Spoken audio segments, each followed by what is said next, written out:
থাকবে। জোরে বল সুবহানাল্লাহ। এখন কাদের উপরে আল্লাহর নিয়ামত?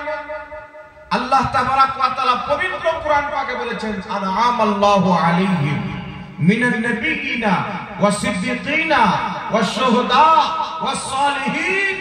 আল্লাহ বলছেন আমার নিয়ামত, আমার ইনাম, আমার পুরস্কার হচ্ছে নবীগণের উপরে, সিদ্দিকীনগণের উপরে, শহীদগণের উপরে, সালেহীনগণের উপরে।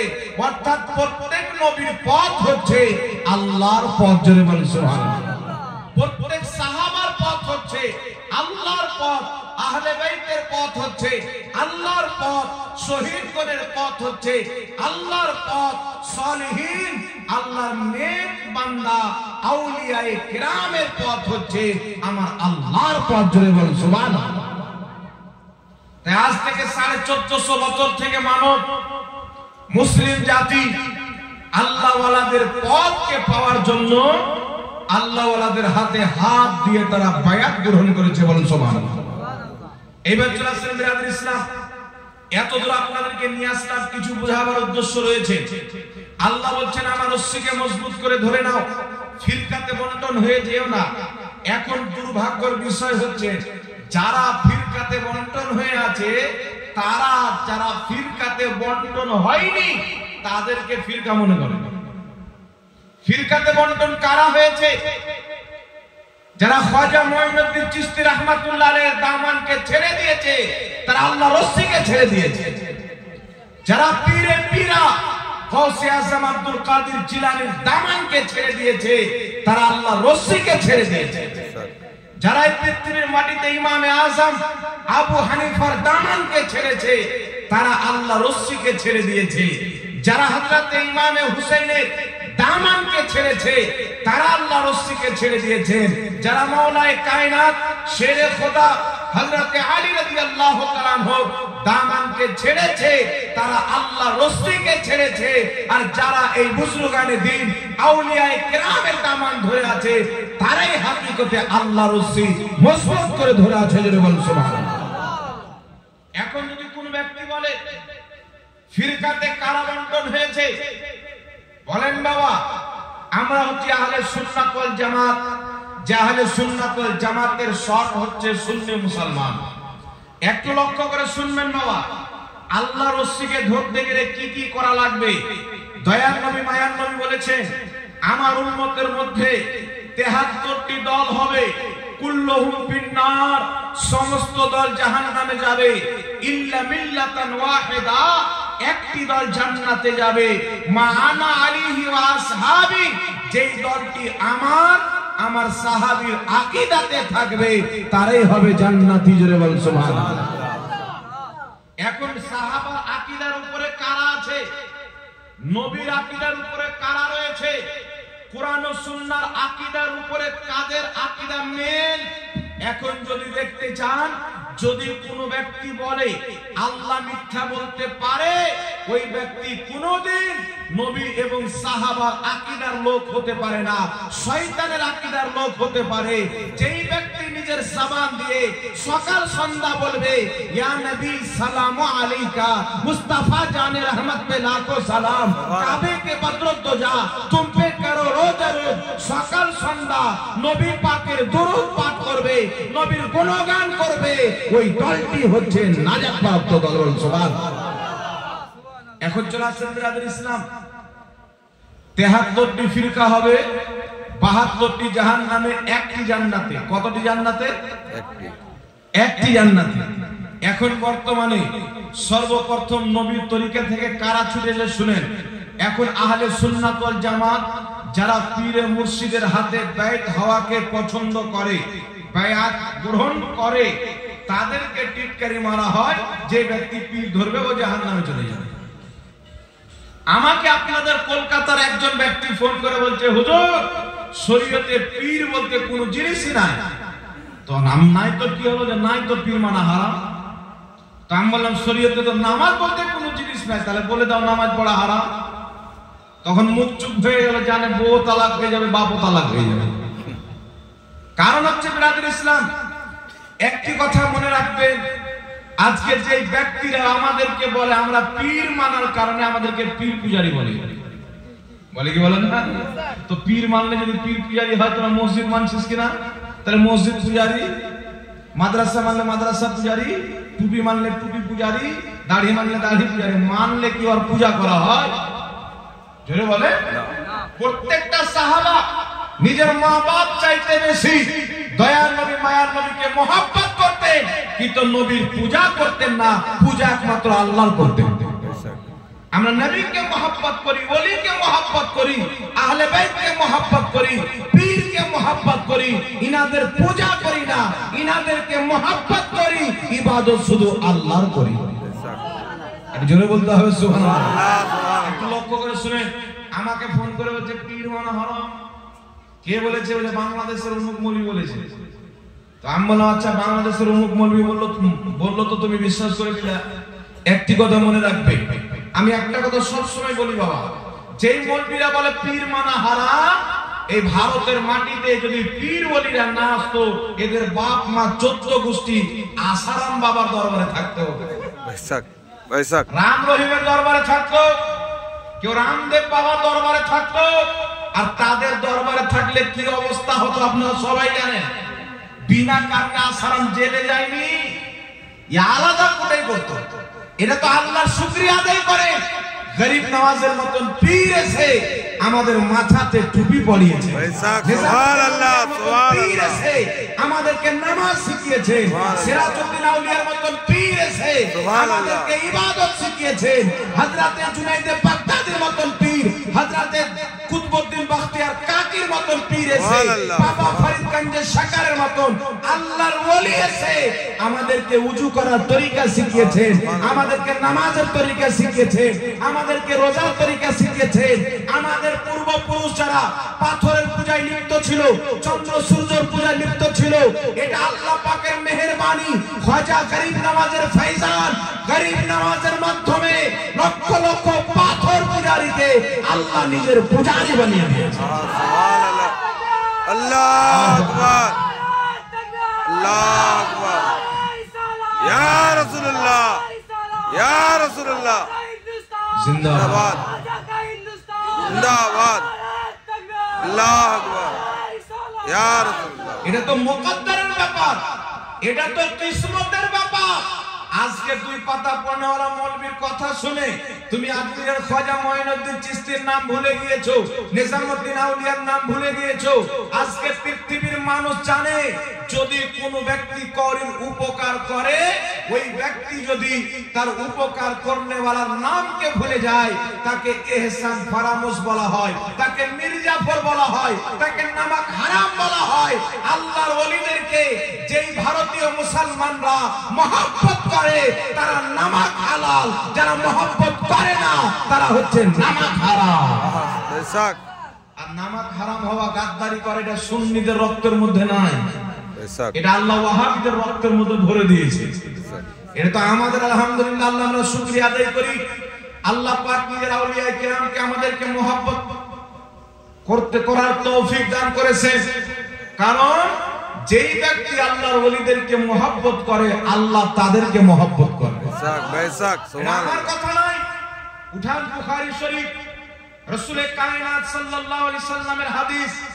হাদিস বুখারী শরীফের কিয়ামত পর্যন্ত কোনো বেটা জাল বলতে পারবে না। قال رسول الله صلى الله عليه وسلم ان الله تعالى قال من عادى لي وليا فقد آذنته بالحرب। রাসূল পাক বলেন নিশ্চয়ই আল্লাহ তাবারক ওয়া তাআলা বলেছেন, যেই ব্যক্তি আমার ওলির সঙ্গে দুশমনি করলো, বুগজ রাখলো, আমি আল্লাহ তার সাথে যুদ্ধ ঘোষণা করলাম। যুদ্ধ ঘোষণা কবে হবে? আপনার মহব্বত জাহাঙ্গীর মৌলভীর সাথে আছে, কেউ যদি জাহাঙ্গীর মৌলভীকে আঘাত করে আপনি কষ্ট পাবেন, আপনি দৌড় দিবেন, এটা আপনার মহব্বতের আলামত। কেউ যদি জাহাঙ্গীরকে ভালোবাসে আপনি তাকে ভালোবাসবেন, এটা মহব্বতের আলামত। আল্লাহ নিজের ওলিদেরকে মহব্বত করে, যারা ওলিকে মহব্বত করবে আল্লাহ তাদেরকে মহব্বত করবে। কেউ থাকে তো দেখার বুখারী শরীফের হাদিস হটিয়ে। তো এটা তো আমাদের কিসমতের ব্যাপার যে আমরা হাদিস মানি, হাদিস মানি না। আমরা হাদিস মানি, হাদিস মানি না। কিছু লোক তো আহলে হাদিস নাম দিয়েছে, কিন্তু অরিজিনাল চরিত্র হচ্ছে আহলে হাদিস, হাদিস না। কারণ নাম আহলে হাদিস, কিন্তু অসংখ্য হাদিসকে তারা অস্বীকার করে। আলহামদুলিল্লাহ আমরা কোনো হাদিসকে অস্বীকার করিনি আর করি না, কারণ এটা আমরা আহলে সুন্নাত ওয়াল জামাত। আল্লাহ আমাদেরকে তৌফিক দিয়েছেন, আমরা নবী পাকের প্রত্যেকটা হাদিসের উপরে বিশ্বাস রাখি, ঈমান রাখি, আকীদা রাখি। জোরে বলুন সুবহানাল্লাহ। এবার বিরাদর ইসলাম, কিছু লোক বলতে চায় যে পীর টির মানার দরকার নাই। একটা লোক আছে আমার বন্ধু, অনেক আগেকার বন্ধু, আমার সাথে অনেকদিন বিচ্ছে সম্পর্ক ছিল না, কোথায় কি করতো না করতো। এগিয়েছে 40 দিনকার চিল্লাতে, গিয়েছে নামাজ পড়তে, নামাজ শিখবো, দিন শিখবো, ভালো কথা, গিয়েছে, খবর নাই। ওখান থেকে এসে বলছে পীর মানা হারাম, পীর মানলে জাহান্নামে যেতে হবে। কোথায় পেলি রে? আমার কানে খবর আসলে আমি ফোন দিলাম, কোথায় পেলি? আমারই তো বন্ধু, কিন্তু পাবলিক দিনের কোনো খবর নাই, আর আমার সাথেও সেরকম থাকলে যাকে কিছু শিক্ষা দিব। এই কথা তুই কোথায় পালি? বলছে আমি 40 দিনকার জন্য গিয়েছিলাম, এগুলো শিখিয়েছি। কদিনকার জন্য? 40 দিন। 40 দিনকার জন্য চিল্লাতে গিয়ে শিখে এসেছি পীর মানা হারাম। আমরা কোন দলের চিল্লাতে গিয়েছি? বলছে তবলিগি জামাত। আমরা তবলিগি জামাতটা কে বানিয়েছে? বলছে ইলিয়াস কান্ধেওয়ালি সাহেব। আমরা ইলিয়াস কান্ধেওয়ালি যে তবলিগি জামাত বানিয়েছে, ও তো রশিদ আহমদ গাঙ্গুহির মুরিদ। তো তোমাদের বাবা তো নিজেই পীরের মুরিদ, তো পীর মানলে যদি জাহান্নামে যেতে হয়, আগে তোমাদের জামাত জাহান্নামে যাবে, কারণ জামাতের প্রতিষ্ঠাতা পীরের মুরিদ। ইলিয়াস কান্ধেওয়ালি রশিদ আহমদ গাঙ্গুহির মুরিদ, ইনি জামাতের প্রতিষ্ঠাতা, আর ইনার তৈরি করা জামাতে জানওয়ালা এসে বলছে পীর মানা হারাম। মানে নিজের তৈরি করা জামাতের প্রতিষ্ঠাতাকে জাহান্নামী বানাচ্ছে নিজের ফতোয়ার মাধ্যমে। চিন্তা করছেন আপনারা? আজকে ফতোয়া কিভাবে দেওয়া হয়? বড় বড় সাহাবাকে জিজ্ঞাসা করা হতো, কোন ব্যক্তি রাস্তাতে হঠাৎ জিজ্ঞাসা করলেন, হুজুর এটা আমাদেরকে বলেন, বলতেন না। উনি বলতেন হযরত আলীর কাছে চলে যাও, উনি বলতেন উমরের কাছে চলে যাও, ভয় করতেন ফতোয়া দিতে। আর এখন 40 দিনে গিয়ে বার্তা মুক্তি হয়ে চলে আসে। উনি যে হাদিসে না, যে ব্যক্তি হজ করে আসলো, ব্যক্তি মায়ের পেট থেকে জন্ম নিল, গুনাহ মাফ। এ মনে করছে চিল্লাতে গিয়ে একবারে যত ইলম থাকে আল্লাহ ডাইরেক্টের মধ্যে ভরে একে পাঠিয়ে দেয়, এখন মুফতি আজম হয়ে গেল। কিন্তু উযু করার তরিকা এখন পর্যন্ত শিখতে পারেনি, গোসলের তরিকা শিখতে পারেনি। তাই একটি কথা মনে রাখবেন বিরাদর ইসলাম, ইসলামে কোনো যুক্তি কাজে লাগবে না, এখানে দলিল কথা বলবে। ইসলামে যখন আমরা দলিল দেখতে চাই, এই যে পীরি মুরিদি বাইত হওয়া, এটা আজকে কোনো ওলিয়া উলিয়া কোনো মৌলবি তৈরি করা না, এটা তো আমার আল্লাহ তৈরি করিয়ে পাঠিয়েছেন। বল সুবহানাল্লাহ। সুবহানাল্লাহ। পবিত্র কোরআন, পবিত্র কোরআন সূরাতুল ফাতহ আয়াত নাম্বার 10, আল্লাহ বলছেন মাহবুব, যারা তোমার হাতে বায়াত গ্রহণ করে তারা আমি আল্লাহর হাতে বায়াত গ্রহণ করে, আমি আল্লাহর হাত তাদের হাতের উপরে। উঠার সূরা মুমতাহিনা আয়াত নাম্বার 12, মহিলারা নবীর হাতে বায়াত হবেন। নবী পাক যখন নিষেধ করলেন, আল্লাহ বললেন মাহবুব তুমি মহিলাদেরকে পর্দার আড়াল থেকে বায়াত করে নাও। জোরে বল সুবহানাল্লাহ। তো আমার নবী সাহাবাকে বায়াত করেছে, সাহাবায়ে কেরামের স্ত্রীগণকে বায়াত করেছে, তো দয়ার নবী মায়ার নবী বায়াত করেছেন, পীরি মুরিদি করেছেন। এখন কেউ যদি বলে পীরি মুরিদি হারাম, এ আল্লাহর কোরআনের দ্বীনকে মানে না, নবীর দ্বীনকে মানে না, মৌলবীর বানানো দ্বীনকে মানে না। তাহলে বানানো দ্বীন মানলে জান্নাতে যাবে না জাহান্নামে যাবে? জাহান্নামে। একটু জোরে বলে। জাহান্নাম। বানানো দ্বীন মানলে জান্নাতে যেতে পারবে না। আল্লাহ রাসূলের তৈরি করা দ্বীনকে মানতে হবে। এর কারণে আমার আপনার নবীর ইন্তিকালের পর হযরতে আবু বকর সিদ্দিকের নিকটে সাইয়েদনা উমর ফারুক রাদিয়াল্লাহু তাআলা আনহু গেলেন। যাওয়ার পরে বলছেন, ইয়া আবু বকর রাদিয়াল্লাহু তাআলা আনহু, আপনি হচ্ছেন উত্তম ব্যক্তি, আপনি আমাকে বায়াত করেন। হযরতে আবু বকর সিদ্দিক হযরতে উমরকে মুরিদ করলেন। বলেন সুবহানাল্লাহ। হযরতে তালহা রাদিয়াল্লাহু তাআলা আনহু মাওলায়ে কায়নাত হযরতে আলী রাদিয়াল্লাহু তাআলা আনহুর নিকটে তিনার বায়াত তিনার একটি গোলামের নিকটে গ্রহণ করেছিলেন। তিনার গোলাম এসে বললেন, ইয়া আলীউল মুর্তজা রাদিয়াল্লাহু তাআলা আনহু, আপনার বায়াত তালহা আমার কাছে গ্রহণ করেছে। হযরতে আলী বললেন, তালহার জান্নাতে যাওয়াকে অতক্ষণ পর্যন্ত আল্লাহ চাননি যতক্ষণ পর্যন্ত তালহা আমার মুরিদ হয়নি। বল সুবহানাল্লাহ। সাহাবায়ে কেরাম তো নিজে পীর মুরিদি করেছেন, আমার আপনার নবী তো নিজেই বাইত করেছেন, তাহলে পীর মুরিদি ইসলামে আছে না নাই বাবা? আছে। আর জোরে বলতে হবে আছে আছে আছে। এবার চলে আসেন জিনারা তাবলীগী জামাতে দেওবন্দি মতে এবং জিনারা আহলে হাদিস মতে উভয়ের বুজুর্গ ইসমাইল দেহলভী নিজের কিতাব সিরাতে মুস্তাকিমের মধ্যে ইয়া আইয়ুহাল্লাযীনা আমানুত্তাকুল্লাহা ওয়া কুনু মা'আস সাদিকিন উক্ত আয়াতের ব্যাখ্যা করেছেন। আল্লাহ পাক বলছেন, হে ঈমানদার, আল্লাহকে ভয় করো, সত্যবাদীর সঙ্গী হয়ে যাও। এই তাবলীগী জামাতের সবচাইতে বড় বুজুর্গ আহলে হাদিসদের, ভারতের আহলে হাদিস জামাতের প্রতিষ্ঠাতা ইসমাইল দেহলভী বলছে, সত্যবাদীর সঙ্গী হয়ে যাও মানে হক্কানি মুর্শিদের হাতে বাইত হয়ে তার সাথে হয়ে যাও। জেনে বল সুবহানাল্লাহ। তাদের কিতাবের মধ্যে লেখা আছে, কিন্তু কেউ যদি আপনার আব্বার কিতাব না মানে ওকে কি দিয়ে মানাবেন? এবার চলে আসেন বিরাদুল ইসলাম জগৎ বিখ্যাত তাফসীরের কিতাব ইমাম ফখরুদ্দিন রাজি রাহমাতুল্লাহ আলাইহি নিজের কিতাব তাফসীরে কবির 11তম খণ্ড 198 নম্বর পৃষ্ঠা বেইরুত লেবাননের ছাপ ইমাম ফখরুদ্দিন রাজি বলছেন, নিজের জামানার সমস্ত মাশায়েখ পীরের মহব্বত অন্তরে রেখে, সম্মানকে অন্তরে রেখে একজন পীরের হাতে মুরিদ হতে হয়। জোরে বলেন সুবহানাল্লাহ। তার কারণে আমার পীর মুর্শিদ হুজুর তাজুস শরিয়া রাহমাতুল্লাহ আলাইহি ফাতাওয়া তাজুস শরিয়ার মধ্যে লিখেছে, মুরিদ হওয়া, বাইত হওয়া, পীর ধরা এটা হচ্ছে সুন্নাতে কাদিমা মুস্তামিরা, একেবারে পুরাতন সুন্নাত, নবীর যুগ থেকে চলে আসছে। জোরে বলেন সুবহানাল্লাহ। আপনারা সবাই শুনেছেন শহীদে আজম সৈয়দুশ শুহাদা ইমাম হুসাইন রাদিয়াল্লাহু তাআলা আনহু, নামটা শুনেছেন বাবা? জি, নাম শুনেছেন? আর শুনলে যদি নাম না শুনে তো কেটা শুনবে? বেশক। কুফাবাসীরা তিনাকে চিঠি লিখে পাঠাচ্ছেন, শত শত চিঠি, বলছেন হুজুর আপনি আমাদের এলাকায় আসেন, আমরা আপনার হাতে বাইত গ্রহণ করব, মুরিদ হব। আচ্ছা বলেন তো বাবা, পীর মুরিদি যদি হারাম হয় তাহলে ইমামে হুসাইন কেন পীর মুরিদি করতেন? একটু জোরে বলেন না সুবহানাল্লাহ। ইমামে হুসাইন চাইতে বেশি দিন বুঝে, হযরত আবু বকর সিদ্দিক চাইতে দিন বুঝনে वाला বেশি। ইমামে হুসাইন রাদিয়াল্লাহু তাআলা আনহুকে যখন শত শত চিঠি পাঠানো হলো, ইমামে হুসাইন রাদিয়াল্লাহু তাআলা আনহু তিনি মক্কা মদিনাকে ছেড়ে কুফার মাটিতে আসলেন। এটা আলাদা কথা যে কুফাবাসীরা তিনাকে ধোঁকা দিয়েছিল, ইয়াজিদ তিনাকে শহীদ করেছিল, কিন্তু ওই জামানাতে আওলাদে রাসূল বাগে জাহরা কে ফুল ইমামে হুসাইন রাদিয়াল্লাহু তাআলা এর হাতে হাজার হাজার মুসলমান বাইত গ্রহণ করেছিলেন। জোরে বলেন সুবহানাল্লাহ সুবহানাল্লাহ। এবার চলে আসেন তিনার পর ইমাম জাফর সাদিক রাদিয়াল্লাহু তাআলা আনহু, আওলাদে রাসূল, নবী পাকের বংশধর, সৈয়দ ঘরানার একজন অন্যতম ব্যক্তি, ইমামুস সাদাত হযরত ইমামে জাফর সাদিক রাদিয়াল্লাহু তাআলা আনহু, জিনার হাতে ইমামে আজম আবু হানিফা বাইত গ্রহণ করেছেন। ইমামে আজম আবু হানিফা কে?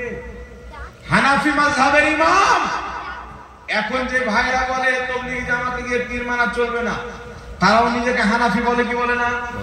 তো ওকে বলবেন যে আমাদের মাযহাবের যিনি ইমাম ইমামে আজম আবু হানিফা, উনিও তো ইমাম জাফর সাদিকের মুরিদ, তাহলে পীর মানা যদি হারাম হয় তো ইমামে আজম আবু হানিফা তো পীর মেনেছেন, তাহলে ওনার মাযহাব কেন মানছো না? কি বলেন? তো উনাকে মাথার তাজ মনে করো, উনার তোমরা মুকাল্লিদ, উনার তাকলিদ করো, আর নিজের ইমামের বিপক্ষে ফতোয়া দাও, তোমাদের উপরে তো তোমাদের ইমাম লানাত পাঠাবে, তো আল্লাহ আল্লাহর রাসূলের রহমত তোমরা কি করে পেতে পারবে? এইবার চলে আসেন বিরাদুল ইসলাম ইমামুল আউলিয়া বড় পীর আব্দুল কাদের জিলানী গাউসে আযম রাদিয়াল্লাহু তাআলা আনহু, নামটা শুনেছেন কি শুনেননি বাবা?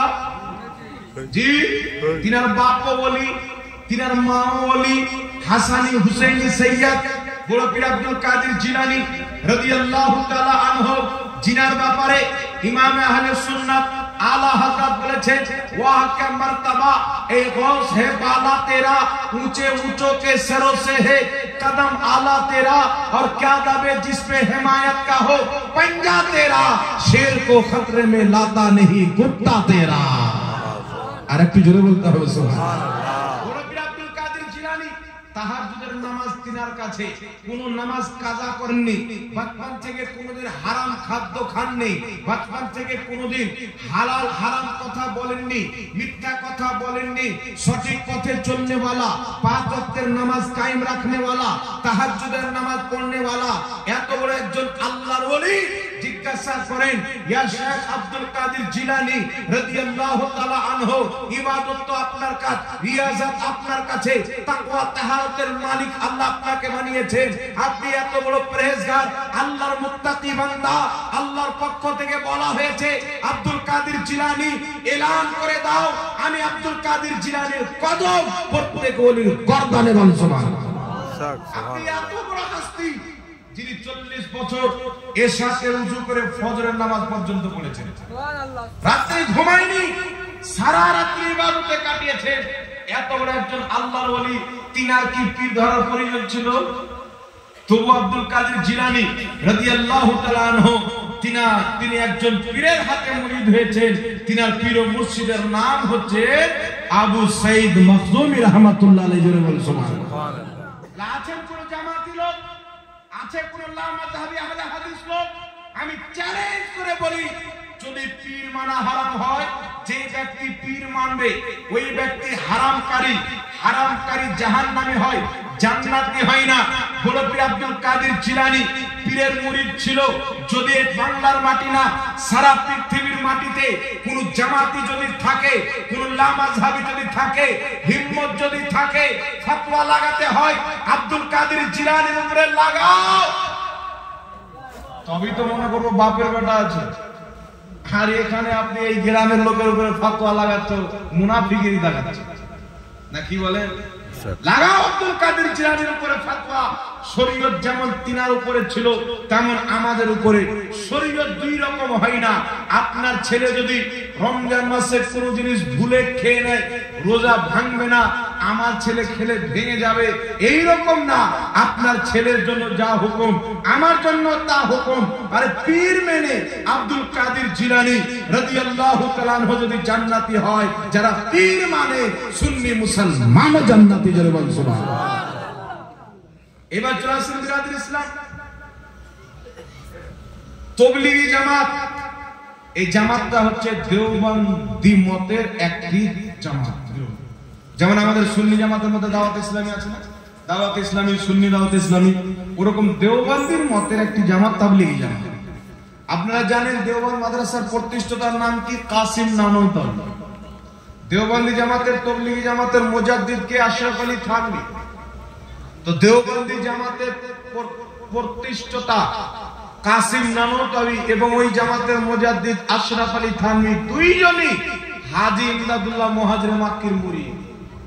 তো জাহান্নামী হয়তো আপনাদের বাপ দাদারা হবে, আমরা পরে না, কি বলে? তো পড়ে ফতোয়া দিতে হয়। এমন ফতোয়া দিয়ে দিলাম যে আমার আব্বা নিজে ওই মসলাতে ফেসে আছে, তাই এই ফতোয়া দেওয়া আমার উচিত হবে বাবা? আর জোরে বলেন উচিত হবে? তাই গবেষণা করে, পড়াশোনা করে ফতোয়া দিতে হবে। এইবার চলে আসেন বিরাদর ইসলাম, আপনাদের সম্মুখে কয়েকটি মসলা বয়ান করি। একটি কথা মনে রাখবেন, বিনা পীর ধওয়াতে আজ পর্যন্ত এমন কোন ওলি আমার নজরে পড়েননি যিনি নিজের মুর্শিদের দরবারে থাকেনি, খিদমতে থাকেনি। নিজামউদ্দিন আউলিয়া পীরের মুরিদ, কুতুবউদ্দিন বখতিয়ার কাকি পীরের মুরিদ, বাবা ফরিদ গঞ্জে শাকার পীরের মুরিদ, খাজা মুঈনুদ্দিন চিশতি পীরের মুরিদ, জুনাইদে বাগদাদি পীরের মুরিদ, আব্দুল কাদের জিলানী পীরের মুরিদ, মনসুর হাল্লাজ পীরের মুরিদ, বাহলুল দানা পীরের মুরিদ। দুনিয়াতে যত আউলিয়ায়ে কেরাম আছে, প্রত্যেক ওলির কোন না কোন পীর আছে। জোরে বলুন সুবহানাল্লাহ। এখন আহলে হাদিস ভাই বলবে যে পীর বলতে কোন জিনিস খুঁজে পেলাম না। আমি বললাম সবচাইতে বড় যদি পীরের অন্ধ ভক্ত দল জামাত কেউ থাকে, তাহলে ওই জামাতটা হলো আহলে হাদিস জামাত। পীরের অন্ধ ভক্ত কোন দল যদি থাকে, ওই দল হচ্ছে আহলে হাদিস জামাত। প্রুফ নিয়ে নেন, আমি বিনা প্রুফে আলহামদুলিল্লাহ কথা বলি না। আপনাদের সামনে দলিল দিচ্ছি, একটু লক্ষ্য করে শুনবেন। আচ্ছা বলেন তো বাবা, আমি এখানে ফতোয়া দিচ্ছি ওয়াটার পান করা জায়েজ, পানি পান করা হারাম, মার পড়বে কি পড়বে না? জি, এখানে সবাই জানেন ওয়াটার মানে পানি, বাংলাতে আমরা পানি বলি, হিন্দিতে জল বলা হয়, ফার্সিতে আব বলা হয়, আরবিতে মাউন বলা হয়। বিভিন্ন ভাষাতে গিয়ে পানির নাম বিভিন্ন হলো কি হলো না? তাহলে কোন বক্তা যদি বলে পানি পান করা হালাল, ওয়াটার পান করা হারাম, তাহলে আপনাদের গ্রামের লোক কি চিন্তা করবে? জালসাতে না ডেকে রাঁচির পাগলাখানায় ভর্তি করতে হবে না, কি বলে? আর সেখানেও যদি না হয় বড় পাগলা থাকে, তাহলে আগ্রার সবচাইতে বড় পাগলাখানা ভারতের ওখানে নিয়ে যেতে হবে, কি হবে না? জি। তো যারা আহলে হাদিস তারা কটা পীর মানে জানেন? পীরের আরবি কি? শেখ। কি পীরের আরবি হচ্ছে শেখ। তারা বলে শেখ কাজ্জাব বিন ইহুদি, বলে কি বলে না? শেখ আপনার মুজাফফর বিন মুহসিন, শেখ কাকরামুজ্জামান, কত রকমের শেখ আছে। চেহারা দেখলে তো ভাত খাওয়া যাবে না, এদের চেহারাতে কোনো নূর নাই। যেই ব্যক্তি আল্লাহর নূরের তৈরি নবীকে নূর মানবে না, ওর চেহারাতে আল্লাহ নূর দেবে না। জোরে বলেন সুবহানাল্লাহ। আর আহলে সুন্নাত ওয়াল জামাতের কালো পচা যদি মৌলবি থাকে, ওর চেহারাতে নূর থাকবে, দেখতে ভালো লাগবে। বেশক। আর এদের কার দাঁত বেরে পড়েছে, কাকরামুজ্জামানকে দেখবে তো ভাত খাওয়া যাবে না। আর একটা কি বেরিয়েছে, ওটা আব্দুর রাজ্জাক বিন ইউসুফ, এ তো একবারে কোরআন পাককে মিটার জন্য উঠে পড়ে লেগেছে। এদেরকে শেখ বলে কি বলে না? জোরে বলে। তো শেখ হলো আরবি শব্দ, শেখের ফার্সি হলো পীর। যেমন আমরা নামাজের আরবি হলো সালাত, রোজার আরবি হলো সিয়াম। সিয়ামকে আমরা ফার্সিতে রোজা বলি, সালাতকে ফার্সিতে নামাজ বলি, শেখকে ফার্সিতে পীর বলি। তো পীর মানা যদি হারাম হয়, তো শেখ মানা তো আগে হারাম। তো হারামকারী হলে তাকে আহলে হাদিস হবে না, কি বলে? তো এটা এইরকম ব্যাপার হয়ে গেল যে আমরা যদি ওয়াটার পান করা জায়েজ বলি তো জায়েজ, পানি পান করা বলে না জায়েজ হয়ে যাবে। তাহলে একে বুঝা গেল স্থিরে রাখতে হবে না। এই ধরনের মৌলবীকে রাঁচির পাগলাখানাতে ভর্তি করতে হবে আমাদের ঝাড়খণ্ড, না কি বলেন? এইবার শুনেন বিরাদর ইসলাম, একটু লক্ষ্য করে ধ্যান দিয়ে মনোযোগ সহকারে শুনবেন। আজকে বর্তমান জামানাতে নামটা কি দেওয়া হয়েছে? আহলে হাদিস। কি দেওয়া হয়েছে? আহলে হাদিস। আহলে হাদিস। এরা যাকে শেখ মনে করে, আলহামদুলিল্লাহ, আমরা যাদেরকে পীর মনে করি, পীর মানি। আপনাদের পীরের পীর নাম কি? তিনা হযরত সৈয়দনা আখতারুল কাদরি আলী আল কাদরি রাহমাতুল্লাহ আলাইহি। আখতার আলী আল কাদরি রাহমাতুল্লাহ আলাইহি, যিনি এসেছেন, তিনার পিতা কত বড় আল্লাহওয়ালা ছিলেন। কুতুবউদ্দিন আখতারুল কাদরি চেহারা দেখলে আল্লাহ বলে মনে পড়তো না, কি বলে? বেশক, সুবহানাল্লাহ, বেশক, সুবহানাল্লাহ। ইনাদের মতন ভদ্রলোককে, ইনাদের মতন আল্লাহওয়ালাকে আপনারা পীর মেনেছেন, এটা ভাগ্যের ব্যাপার। এরা কোরআনের প্রচার করেছে, নিজের সন্তানকে আলিম বানিয়েছে, মুফতি বানিয়েছে, নিজের সন্তানকে যোগ্যতা বানিয়েছেন পড়াশোনা করিয়ে। কিন্তু বিরাদর ইসলাম, আজকে আহলে হাদিস যাদেরকে পীর মনে করে, শেখ মনে করে, এরা কোরআন পাককে মিটার অপচেষ্টা কিভাবে করে একটু লক্ষ্য করে শুনবেন। বাংলাদেশের আহলে হাদিসদের পীর আব্দুর রাজ্জাক বিন ইউসুফ বলছে যে মহিলারা অপবিত্র অবস্থায় কোরআন পাককে ধরে পড়বে। নাউজুবিল্লাহ, নাউজুবিল্লাহ, আস্তাগফিরুল্লাহ। মা বোনেরা, মহিলারা ঋতু অবস্থায়, অপবিত্র অবস্থায় কোরআন ধরে পড়বে। বিনা উযুতে কোরআন ধরে পড়া যাবে, এটা সরাসরি কোরআন পাককে মিটার চেষ্টা। আজকে যদি জর্ডানে কোরআন জ্বালানো হতো, আমরা মিছিল বের করতাম, লা মাযহাবিরা মিছিল বের করত। আফ্রিকায় কোরআন জ্বালানো হতো, লা মাযহাবিরা মিছিল বের করত। কিন্তু তাদের মৌলবি কোরআনকে জ্বালার চাইতে বেশি মিটাচ্ছে কিভাবে দেখেন। আল্লাহ তাবারাক ওয়া তাআলা পবিত্র কোরআন পাকে কি বলছেন? লা ইয়ামাসসুহু ইল্লাল মুতাহহারুন। আল্লাহ বলছেন, খবরদার, আমার এই কোরআনকে, আমার এই কালামকে পবিত্র ব্যক্তি ছাড়া কেউ ছুঁইতে পারে না। জোরে বল সুবহানাল্লাহ। মুফাসসিরিনে কিরাম তাফসীর করেছেন, এই আয়াতের তাফসীরে একাধিক তাফসীরের গ্রন্থের মধ্যে লেখা আছে যে শুধু পবিত্র মানে এটা না যে দেহ পবিত্র, পবিত্র হওয়া লাগবে, উযু করাও লাগবে। জোরে বলেন না সুবহানাল্লাহ। উযু করতে হবে, পবিত্রতা অর্জন করতে হবে। কিন্তু চিন্তার বিষয় হচ্ছে বাবা, লা মাযহাবিরা যাকে নিজের পীর মানে, যার নামের আগে শেখ বলতে বলতে মুখের থুথুকে শুকিয়ে দেয়, তাদের এই নাপাক পীর কুরআনকে মিটার জন্য বলছে নাপাকের অবস্থায়, অপবিত্রতার অবস্থায় বিনা উযুতে কুরআন ধরে পড়বে, এটা আল্লাহর পক্ষে না বিপক্ষে ফতোয়া? বিপক্ষে। জোরে বলে বিপক্ষে। এদের এই ফতোয়া প্রমাণ করে যে আল্লাহর কুরআনকে আহলে হাদিস মানে না, আর যে কুরআনকে মানে না ও তো মুসলমানই হতে পারে না, তো আহলে হাদিস কি করে হতে পারে? শুধু একটা নয়, এইবার চলে আসছেন বিরাদর ইসলাম, আহলে হাদিসদের পীরকে জিজ্ঞাসা করা হলো, তাদের শেখকে জিজ্ঞাসা করা হলো, একজন মহিলা নিজের বাচ্চাকে কতদিন দুধ পান করাবে?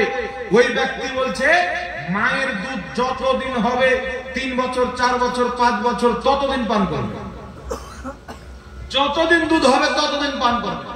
কিন্তু আল্লাহ কি বলছে জানেন? আল্লাহ পবিত্র কুরআন পাকে বলেছেন মহিলারা তার বাচ্চাকে দুধ পান করাবে মাত্র 2 বছর। জোরে বলুন সুবহানাল্লাহ। কত বছর পান করাবে? 2 বছর। আল্লাহ বলেন 2 বছর পান করাতে হবে। আর আহলে হাদিসদের পীর আব্দুর রাজ্জাক বিন ইউসুফ বলছে যতদিন মায়ের দুধ হবে ততদিন পান করবে।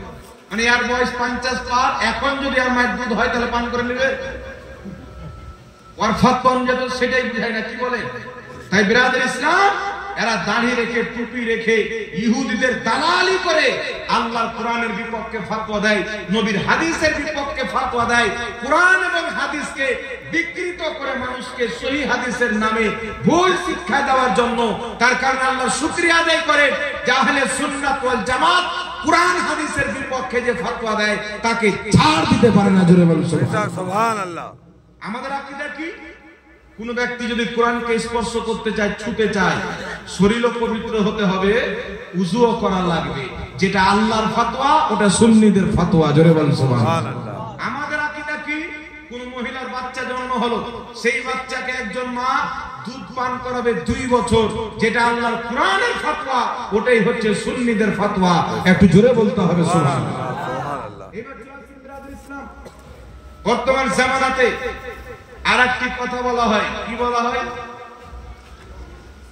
খানকা শরীফ নিয়ে এদের খুব চিড় হয়। খানকা নাম শুনলে ব্যথা হয়ে যায়, মাজার নাম শুনলে ব্যথা হয়ে যায়, হয় কি হয় না? কিন্তু মাজার তৈরি করা সুন্নাতে সাহাবা। উঠান বুখারী শরীফ, আমার আপনার নবী সাল্লাল্লাহু আলাইহি সাল্লাম ইন্তিকাল করলেন, সাহাবায়ে কেরাম চিন্তায় আছেন কোথায় দাফন করা হবে। সাইয়েদনা আবু বকর সিদ্দিক বললেন আমি নবীর কাছে শুনেছি রাসূলে কায়নাত সাল্লাল্লাহু আলাইহি সাল্লাম বলেছেন নবীগণ যেখানে ইন্তিকাল করে তিনাদেরকে সেখানেই দাফন করা হয়। জোরে হবে না সুবহানাল্লাহ। তিনাদেরকে সেখানে দাফন করা হয়। দয়ার নবী মায়ার নবী সাল্লাল্লাহু আলাইহি ওয়াসাল্লামকে সাহাবায়ে কেরাম মা খাদিজাতুল কুবরা রাদিয়াল্লাহু হযরত মা আয়েশা সিদ্দিকা রাদিয়াল্লাহু তাআলা আনহা হুজরায়ে মুবারাকার মধ্যে দাফন করলেন, যে হুজরার চতুর সাইডে প্রাচীর ছিল, উপরে ছাদ ছিল। জোরে বলুন সুবহানাল্লাহ। একে তো মাজার বলা হয় না, কি বলে? মাজার হলো সিয়ারতের জায়গা। তো এখন আমাদের যেহেন এটা দিয়ে দেওয়া হয়েছে যে পাক্কি উপর করে দেওয়া মানে মাজার। এইবার চলছেন বুখারীর হাদিস, আমার আপনার নবী সাল্লাল্লাহু আলাইহি সাল্লামের ইন্তিকালে 100 বছর পর দয়ার নবী মায়ার নবী সাল্লাল্লাহু আলাইহি সাল্লামের মাজারের একটা প্রাচীর পড়ে গেল, ভেঙে গেল। সাহাবায়ে কেরাম অন্যান্য লোক এসেছেন, তাবেঈন এসেছেন, আসার পরে খুঁজতে আরম্ভ করেছেন, একটা পাও বেরিয়ে এসেছে। কি বেরিয়ে এসেছে? পাও। কেউ বলছেন এটা দয়ার নবীর পাও, কেউ বলছেন আবু বকর সিদ্দিকের পাও। একজন ব্যক্তি এসে বলছেন আল্লাহর কসম এটা না নবীজির পাও না আবু বকর সিদ্দিকের পাও, এটা হচ্ছে উমর ফারুকের পাও। 100 বছর পর সাইয়েদনা উমর ফারুক রাদিয়াল্লাহু তাআলা আনহুর পাও মুবারক এমন চলচল করতেছিল যেমন জীবিত ব্যক্তির পাও মুবারক। একটু জোরে হবে না সুবহানাল্লাহ। তাই তো আমরা বলি যে আল্লাহ ওয়ালারা জিন্দা, তারা নিজের কবরে জিন্দা থাকে, তারা নিজের ভক্তদের সালামকে শুনতে পায়, তাদের জন্য দোয়া পর্যন্ত করে। তাই তিরমিজির হাদিস সাহাবায়ে কেরাম থেকে বর্ণিত, মৃত্যু ব্যক্তি আল্লাহ ওয়ালা নিজের কবরে কোরআন তেলাওয়াত করে। জোরে বলুন সুবহানাল্লাহ। এবার শুনেন বিরাদর ইসলাম, একটু লক্ষ্য করবেন, সাহাবায়ে কেরাম দেখছেন একটি পাও বেরিয়ে আসলো, কি প্রমাণ হলো? এই পাওটা হচ্ছে উমর ফারুক রাদিয়াল্লাহু তাআলা আনহুর পাও। সাহাবায়ে কেরাম এবং তাবেঈনগণ মিলে সুন্দর করে প্রাচীর তৈরি করলেন। তিনারা তো বলতে পারতেন যে কবরের পাশে প্রাচীর তৈরি করা যাবে না, কিন্তু সাহাবায়ে কেরাম প্রাচীর তৈরি করলেন। আর সুনান কুবরা লিল বাইহাকির মধ্যে হাদিস, সাহাবায়ে কেরাম বলেন নবী পাক সাল্লাল্লাহু আলাইহি সাল্লামের কবর মুবারক এত উঁচু ছিল যেমন উটের কোহান থাকে। উটের পিঠটা দেখেছেন না কিরকম উঁচা থাকে, ওই রকম নবী পাকের কবর উঁচা ছিল। তো এখন প্রশ্ন হলো, দয়ার নবী মায়ার নবী হযরতে আলীকে বলেছিলেন, আলী যাও যত উঁচু কবর আছে ভেঙে চুর করে দাও, বরাবর করে দাও, যত মূর্তি আছে ভেঙে দাও। আচ্ছা বলেন তো বাবা, আমার নবীর জামানাতে কোন মুসলমানের কবর ইসলাম বিরোধী হবে না? তাহলে নবীর জামানা দোষী হবে কি হবে না? জি জি। তাহলে যে কবরগুলো নবী ভাঙতে বলেছিলেন শরীয়ত বিরোধী কবর ছিল, আর আমার নবীর জামানায় মুসলমানের শরীয়ত বিরোধী কবর তৈরি হবে এটা অসম্ভব। তাহলে কি বুঝা গেল, নবী যে কবরগুলি ভাঙতে বলেছিলেন সেইগুলো কোনো মুসলমানের কবর ছিল না। ইমাম ইবনে হাজার আসকালানী বুখারী শরীফের সারা ফাতহুল বারির মধ্যে লিখেছেন, দয়ার নবী মায়ার নবী যাদের কবর ভাঙতে বলেছিলেন ওই কবর ছিল ইহুদিদের, মুশরিকদের কবর, কাফিরদের কবর। ইমাম ইবনে হাজার আসকালানী বলেন, কোন ব্যক্তি যদি এই হাদিসকে নিয়ে আল্লাহ ওয়ালার মাজারকে ভাঙতে চায়, মুসলমানের কবর ভাঙতে চায়, ওই ব্যক্তি ওই মুসলমানকে কষ্ট দিল, ওই আল্লাহর ওলিকে কষ্ট দিল। আর বুখারীর হাদিস, যেই ব্যক্তি আল্লাহর ওলিকে কষ্ট দিল আল্লাহ বলছেন আমি তার সাথে যুদ্ধ ঘোষণা করলাম। তাহলে কি বোঝা গেল, যারা বলে মাজার ভেঙে দিতে হবে এরা হচ্ছে আল্লাহর দুশমন। এটা হাদিস অনুযায়ী আল্লাহর দুশমন। কারণ আল্লাহ ওয়ালাদের মাজার এটা ভাঙার জিনিস নয়, আল্লাহ ওয়ালাদের মাজার হচ্ছে জিয়ারত করার জিনিস, তাদের মাজার থেকে ফায়দ হাসিল করার জিনিস, তাদের ওসিলায় দোয়া করার জিনিস। তাই উঠান হানাফি মাযহাবের বিখ্যাত কিতাব ফাতওয়ায়ে শামীকে উঠান, ইমাম শাফিঈ রাহমাতুল্লাহ আলাইহি বলছেন, আমি যখন কোন মুসিবতে ফাঁসতাম, কোন মসলাতে পড়ে যেতাম, ইমামে আযম আবু হানিফার মাজারে গিয়ে 2 রাকাত নামাজ পড়ে দোয়া করতাম, ইমামে আযমের ওসিলাতে আমার মসলা হাল হয়ে যেত। বল সুবহানাল্লাহ। ইমাম শামসুদ্দিন যাহাবী রাহমাতুল্লাহ আলাইহি নিজের কিতাব সিয়ার আলামিন নুবালার মধ্যে লিখেছেন, আদ-দুআউ মুস্তাজাবুন ইনদা কুবুরিল আমবিয়া ওয়াল আউলিয়া। আল্লাহর নবীগণের রওজাতে, আল্লাহর ওলিদের মাজারে গিয়ে তাদের ওসিলাতে যে দোয়া করা হয় ওই দোয়াটা আল্লাহ কারেন্টের মতন কবুল করে নেয়। আর একটু জোরে হবে সুবহানাল্লাহ। এখন প্রশ্ন মানুষকে কি দেওয়া হয় জানেন, বর্তমান জামানাতে দুটো শয়তান বেরিয়েছে, একটা বর্ধমানের পোল্ট্রি মুরগি আর একটা আপনাদের কলকাতার কাঠমিস্ত্রি গোপাল ভাঁড়। বলছে যে আল্লাহ ওয়ালাদের মাজারে গিয়ে দেখবেন, যারা জিয়ারত করতে যায় ঢোকার সময় গেটে দেখবেন ফকিররা কোটরা নিয়ে দাঁড়িয়ে আছে, থাকে কি থাকে না? কেন দাঁড়িয়ে আছে? ফকির বুঝে নিয়েছে যে ভিতরে মাজারে মরা মানুষের কাছে কিছু পাওয়া যায় না, তাই কোটরা নিয়ে জিন্দা মানুষের কাছে চাইছে। আর এই জিন্দা মানুষটা বুঝতে পারলো না। এই যুক্তি দেয় কি দেয় না? এই যুক্তি তো মসজিদে আল্লাহর উপরে ফিট হয়। মসজিদটা কার ভাব? অনেক মসজিদ দেখবেন আপনাদের, খাস করে কলকাতাতে দেখবেন, মানুষ যখন মসজিদের মধ্যে পরিবেশ করে, জুমা পড়তে যায় বা ঈদ পড়তে যায়, রাস্তাতে ফকির দাঁড়িয়ে থাকে কি থাকে না? মসজিদের গেটে ফকির থাকে কি থাকে না? তাহলে এই দুটো হারামজাদার মতে এই মসজিদে যারা যায় ওরা ভুল করে। কারণ যারা মসজিদের বাইরে চাচ্ছে, এরা যেন মসজিদে কিছু পাওয়া যায় না, তাই বাইরে মানুষ জিন্দা মানুষের কাছে চাইছে, তো মসজিদ যাওয়া না যায় হয়ে যাবে, এদের কথা বলে যায়। কি বলেন? এদের কথা অনুযায়ী তো যেটা মাজারে ফিট করছে তো যুক্তি নিয়ে তো মাদ্রাসাতেও ফিট হয়, মসজিদেও ফিট হয়, কারণ মসজিদের দরজাতেও ফকির থাকে না। কি বলেন বাবা? ফকির মাজারে কেন থাকে? ফকির পর্যন্ত জানে যে আল্লাহ ওয়ালার ওসিলায় কিছু পেয়ে যাবো, পেটটা চলে যাবে। বলেন সুবহানাল্লাহ। তোমাদের মতন শয়তান বুঝতে পারবে না। যদি বুঝা থাকে অন্তরে ঈমান রাখতে হবে, ঈমান না থাকলে বুঝা যাবে না। বেগার ইশকে মোহাম্মদ जो पढ़ते हैं बुखारी आता है बुखार उसको नहीं आती बुखारी। সুবহানাল্লাহ। আর জোরে হবে না সুবহানাল্লাহ। সুবহানাল্লাহ। এবার চলে আসেন বিরাদর ইসলাম, আপনাদের সম্মুখে আর কয়েকটি মসলা বয়ান করতে চাই। আল্লাহ ওয়ালাদের মাজার আমরা জিয়ারত করতে যাই, তাদের ওসিলা দিয়ে দোয়া চাই, চাই কি চাই না? আপনাদের প্রিয় মুর্শিদ মারা গেছেন, তিনার মাজারে গিয়ে আপনি দোয়া করবেন। প্রিয় মুর্শিদের কবর জিয়ারত করতে যাবেন কি যাবেন না? পিতামাতার কবর জিয়ারত করতে যাবেন কি যাবেন না? গ্রামবাসী আত্মীয় স্বজনের কবর জিয়ারত করতে যাবেন কি যাবেন না? আমার নবী জিয়ারত করতে বলেছে। কোন ব্যক্তি যদি কবর জিয়ারত করা, মাজার জিয়ারত করাকে শিরক বলে, নিশ্চয়ই ওই ব্যক্তির ঈমান নাই, শয়তানের দালালি করছে। কার দালালি করছে? শয়তানের। শয়তানের দালালি করছে। কোন ব্যক্তি মাজার জিয়ারত করতে গেলে কি বলে? আরে মাজার পূজা। অনেকে বলে না, একটা মৌলবি ফতোয়া শুনলাম এমন ভাবে মানুষকে বোকা বানাচ্ছে, দলিল দিচ্ছে যে শুনো হিন্দুরা খাড়ো মূর্তিকে পুজো, তোমরা বেড়া মূর্তিকে পুজো করা। এখানে মন্দিরে তারা মূর্তির উপরে চুনরি চাপায়, তোমরা মাজারে গিয়ে চাদর চাপাও। এখানে মূর্তির উপরে তারা ফুলের মালা দেয়, তোমরা মাজারে গিয়ে ফুলের মালা দাও। এরা মন্দিরে নিয়ে প্রসাদ আর তোমরা নিয়ে যাও শিরনি তোফা। তাই তোমাদের মধ্যে ওদের মধ্যে তফাৎ কি থাকলো? এবার যুক্তিটা কিছু লোক শুনছিল, কথাটা তো ভুল লয় রে, মনে করে কি করেন এটা? ওই মৌলবীকে আমি বলবো যে তোমার মায়েরও বড় চুল আছে, তোমার বাড়িওয়ালিরও বড় চুল আছে, তোমার মাও মহিলা, বাড়িওয়ালিও মহিলা। ঠিক বলছে না ভুল বলছে? খারাপ লাগলো বাবা শুনবেন, জবাবটা দিতে হবে। আমার স্ত্রীর মধ্যে যা যা কোয়ালিটি আছে ওই মহিলার, ওই মায়ের মধ্যে ওই কোয়ালিটি আছে না নাই? দুইজন মহিলা কি মহিলা? দুইজনের মধ্যে বাচ্চা যাওয়ার সিস্টেম আছে না নাই? তাহলে কোন লামাযহাবী যদি বলে যে যা আমার মাতা আমার স্ত্রী, বউটা থাকবে না, তালাক হবে, মশলা জিজ্ঞাসা করবেন আপনাদের হুজুরকে। যে আলেম মানুষ আছে, কোন জাহিল পিনায় আলহামদুলিল্লাহ বলে দিবেন যে কেউ যদি স্ত্রীকে মায়ের মতন বলে, মাকে স্ত্রীর মতন বলে, বউ তালাক। মশলাটা জিজ্ঞাসা করে নেবেন জি। তার কারণে বিরাদর ইসলাম, এরা যে মাজার চাপায় মূর্তির উপরে, মূর্তিকে কোরআন হাদিস পড়ে, মূর্তি হচ্ছে আল্লাহর দুশমন, ওলি হচ্ছে আল্লাহর দোস্ত। জোরে বলবেন সুবহানাল্লাহ। সুবহানাল্লাহ।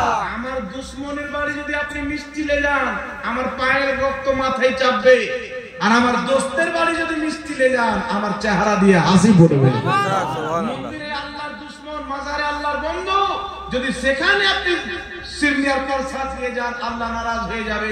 মাজারে আল্লাহর বন্ধুর কাছে নিয়ে গিয়ে আল্লাহ খুশি হয়ে যাবে। জোরে বল সুবহানাল্লাহ। এইবার চলে আসেন বিরাদর ইসলাম, দুটো একটা হাদিস থেকে আপনাদেরকে দলিল দিই, একটি তাফসীরের কিতাব থেকে দিব। বর্তমান জামানাতে এই যে বললাম না বর্তমানের পোল্ট্রি মুরগি, এই শয়তান বলছে যে মাজারে যে খাসি নিয়ে যাওয়া হয় তওফা স্বরূপ আল্লাহ ওয়ালাদের দরবারে, এটা খাওয়া সুমার চাইতেও বেশি হারাম। আচ্ছা বলেন তো বাবা, সুমারকে কে হারাম বানিয়েছে? আল্লাহ না? আর এ বলছে সুমার চাইতেও বেশি হারাম, মানে আল্লাহর চাইতেও বড় হারাম বানাচ্ছে।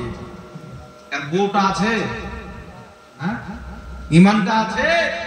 কিন্তু শুনেন, আবু দাউদ শরীফের মধ্যে হাদিস, দয়ার নবী মায়ার নবী সাল্লাল্লাহু আলাইহি সাল্লামের দরবারে একজন ব্যক্তি এসে বলছেন, ইয়া রাসূলুল্লাহ, ইয়া হাবিবাল্লাহ, আমি অমুক জায়গাতে, জায়গাটার নাম হচ্ছে বেওয়ানা, বেওয়ানা নামক জায়গাতে আমি মিন্নত মেনেছি, ওখানে গিয়ে একটা পশু জবাই করব। হুজুর আমি কি আমার মিন্নতটা পূর্ণ করতে পারি? দয়ার নবী মায়ার নবী বলছেন, ওই জায়গাতে গিয়ে মুশরিকদের কোনো মেলা ছিল? বলছেন না। মুশরিকদের কোনো ইবাদত করা হতো? বললো না।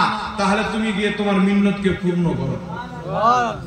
তো নির্দিষ্ট কোনো ভালো জায়গাতে কোন পশু জবাই করার নিয়াত করা, আল্লাহ ওয়ালাদের মাজারে ইসালে সওয়াবের নিয়তে ছাগল নিয়ে যাওয়া, গরু নিয়ে যাওয়া, মুরগা নিয়ে যাওয়া, জবাই আল্লাহর নামে করা, নিয়াত থাকবে কি এর যে খাওয়া দাওয়া হবে, এর সওয়াব আল্লাহ ওয়ালার কবরে ইসাল করে দেওয়া হবে। আবু দাউদের হাদিস অনুযায়ী 100% জায়েজ আছে।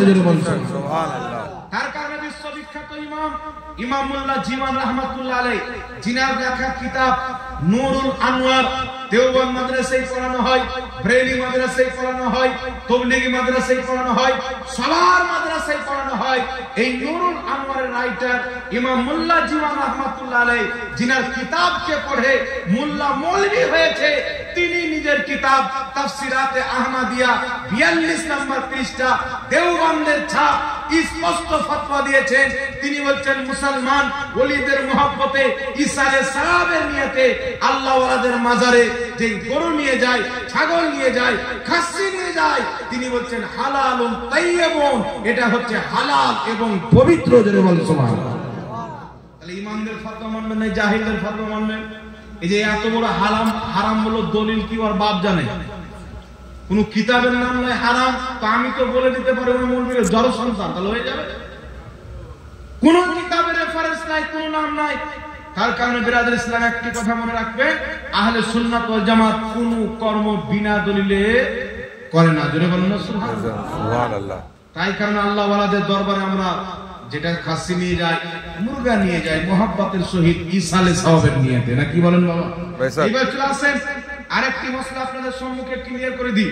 যেই মশলাটি বলা আমি জরুরি মনে করি, কারণ এই মশলা নিয়ে বেশি ফিতনা ছড়ানো হয়। মিলাদ কিয়াম হয় কি হয় না? মিলাদ কিয়াম একে নিয়ে বেশি মশলা মাসাইল পিছা হয়। বিরাদর ইসলামে একটি কথা মনে রাখবেন, মিলাদুন নবী পালন করা জায়েজ, এর পক্ষে অসংখ্য দলিল আছে। মিলাদুন নবী পালন করা নাজায়েজ বা হারাম একটা কোনো জাল দলিলও নাই, সহি দলিল তো দূরে থাক, জাল দলিলও নাই। এখন আপনি শুনেন মিলাদুন নবীর মাহফিল সর্বপ্রথম নবী পাক সাল্লাল্লাহু আলাইহি ওয়াসাল্লামের হাদিস দি মাজমু যাওয়াইদের মধ্যে হাদিস قالت عائشة الصديقة رضي الله تعالى عنها تذكر رسول الله صلى الله عليه وسلم وابو بكر رضي الله تعالى عنه ميلادهما عندي।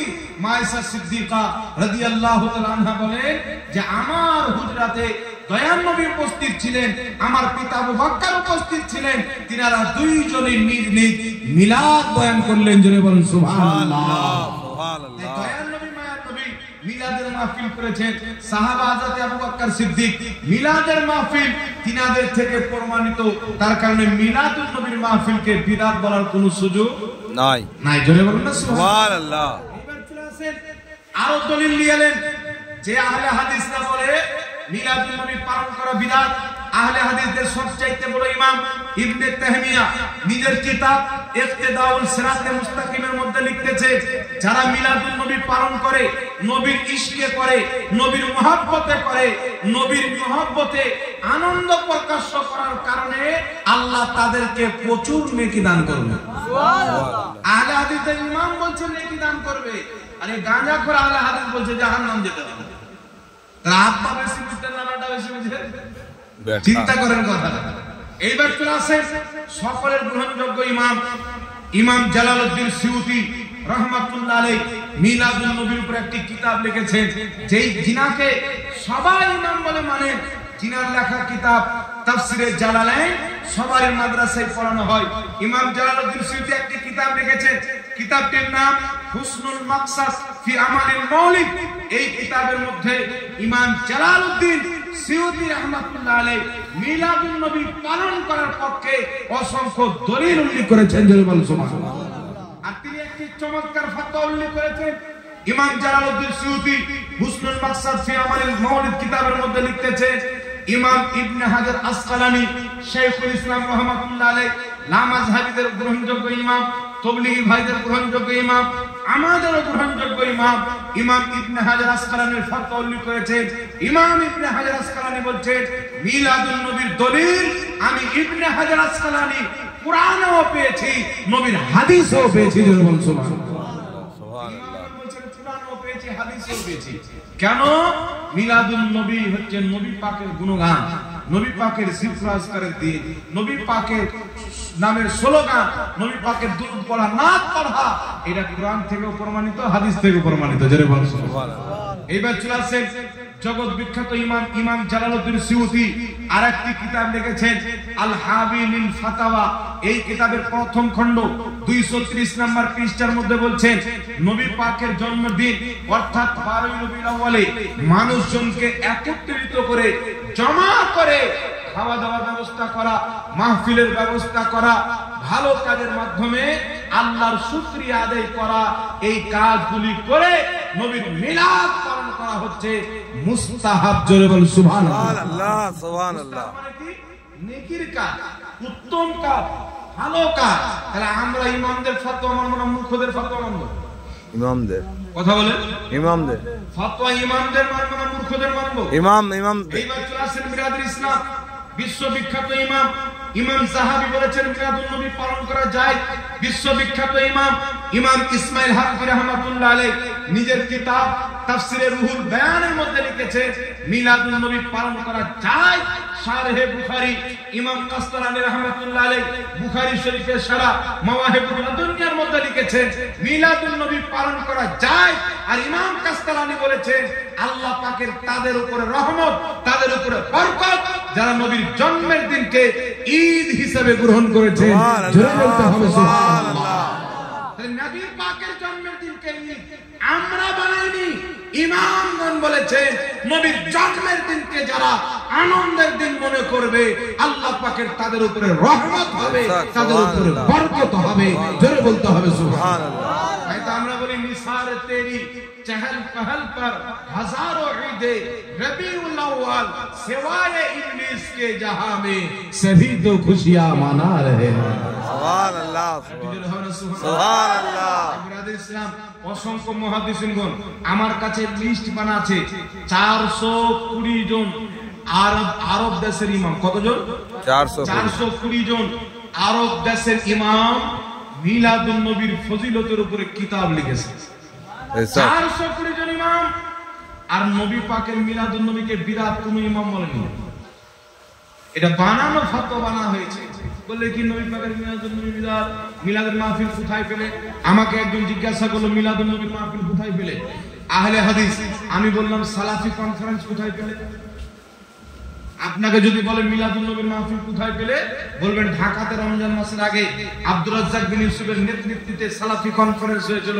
এই সালাফি কনফারেন্স যেই হাদিসে আছে ওই হাদিসের উপরকার হাদিসে মিলাদুন নবী আছে। বলুন সুবহানাল্লাহ। আগে দিয়াই নিজের বেলা আরাম, অন্যের বেলা হারাম, এর নাম হচ্ছে মুনাফিক। আল্লাহ পাক মুনাফিকদের থেকে আমাদেরকে হেফাজত করুক। সকলে পড়ুন আল্লাহুম্মা আমিন। ইমাম জালালউদ্দিন সিউতির ফতোয়া মিলাদুন নবী পালন করা যায়। ইমাম কাসতালানির ফতোয়া মিলাদুন নবী পালন করা যায়। ইমাম ইবনে হাজার আসকালানির ফতোয়া মিলাদুন নবী পালন করা যায়। ইমাম ইসমাইল হাকির ফতোয়া মিলাদুন নবী পালন করা যায়।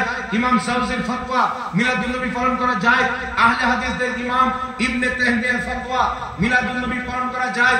দেওবন্দীদের 35 জন মৌলবীর সিগনেচার আল মুহান্নাদ আল মুফান্নাদের মধ্যে সেই কিতাবের মধ্যে দেওবন্দীদের আকীদা উল্লেখ করা হয়েছে মিলাদুন নবী পালন করা যায়। আরে একটা না দুটা না, হাজারো ইমামের ফতোয়া অনুযায়ী নবী দিবস পালন করা জায়েজ আছে, বরং মুসলমানদের কর্তব্য। জোরে বলুন সুবহানাল্লাহ। উঠান আপনি কিতাব খাসাইসুল কুবরা কে উঠান, বিভিন্ন কিতাবের মধ্যে দেখেন এই পৃথিবীর মাটিতে যেই দিন নবী পাক আসে দুনিয়াকে আল্লাহ আনন্দিত করে দিয়েছিলেন। এক পিপিলিকা অন্য পিপিলিকাকে সুসংবাদ জানাতেন। সমুদ্রের মাছ এক কন্যারের মাছ আরেক কন্যারে গিয়ে সুসংবাদ জানাতেন। জমিন আসমান পাহাড় পর্বত নদী নালা সারা পৃথিবী আনন্দিত ছিল। মাত্র একজন চিৎকার মেরে কান্না করেছিল, যার নাম হচ্ছে ইবলিস। তাই 12 রবিউল আউয়ালে আনন্দ প্রকাশ তারাই করবে যাদের ঈমান থাকবে, আর কান্না তারা করবে যাদের অন্তরে শয়তানের মহব্বত থাকবে। আমরা হচ্ছে আশিকে রাসূল নবী মুস্তাফার মহব্বত আমাদের অন্তরে আছে। মিলাদুন নবী আমরা পালন করব। জোরে বলুন সুবহানাল্লাহ।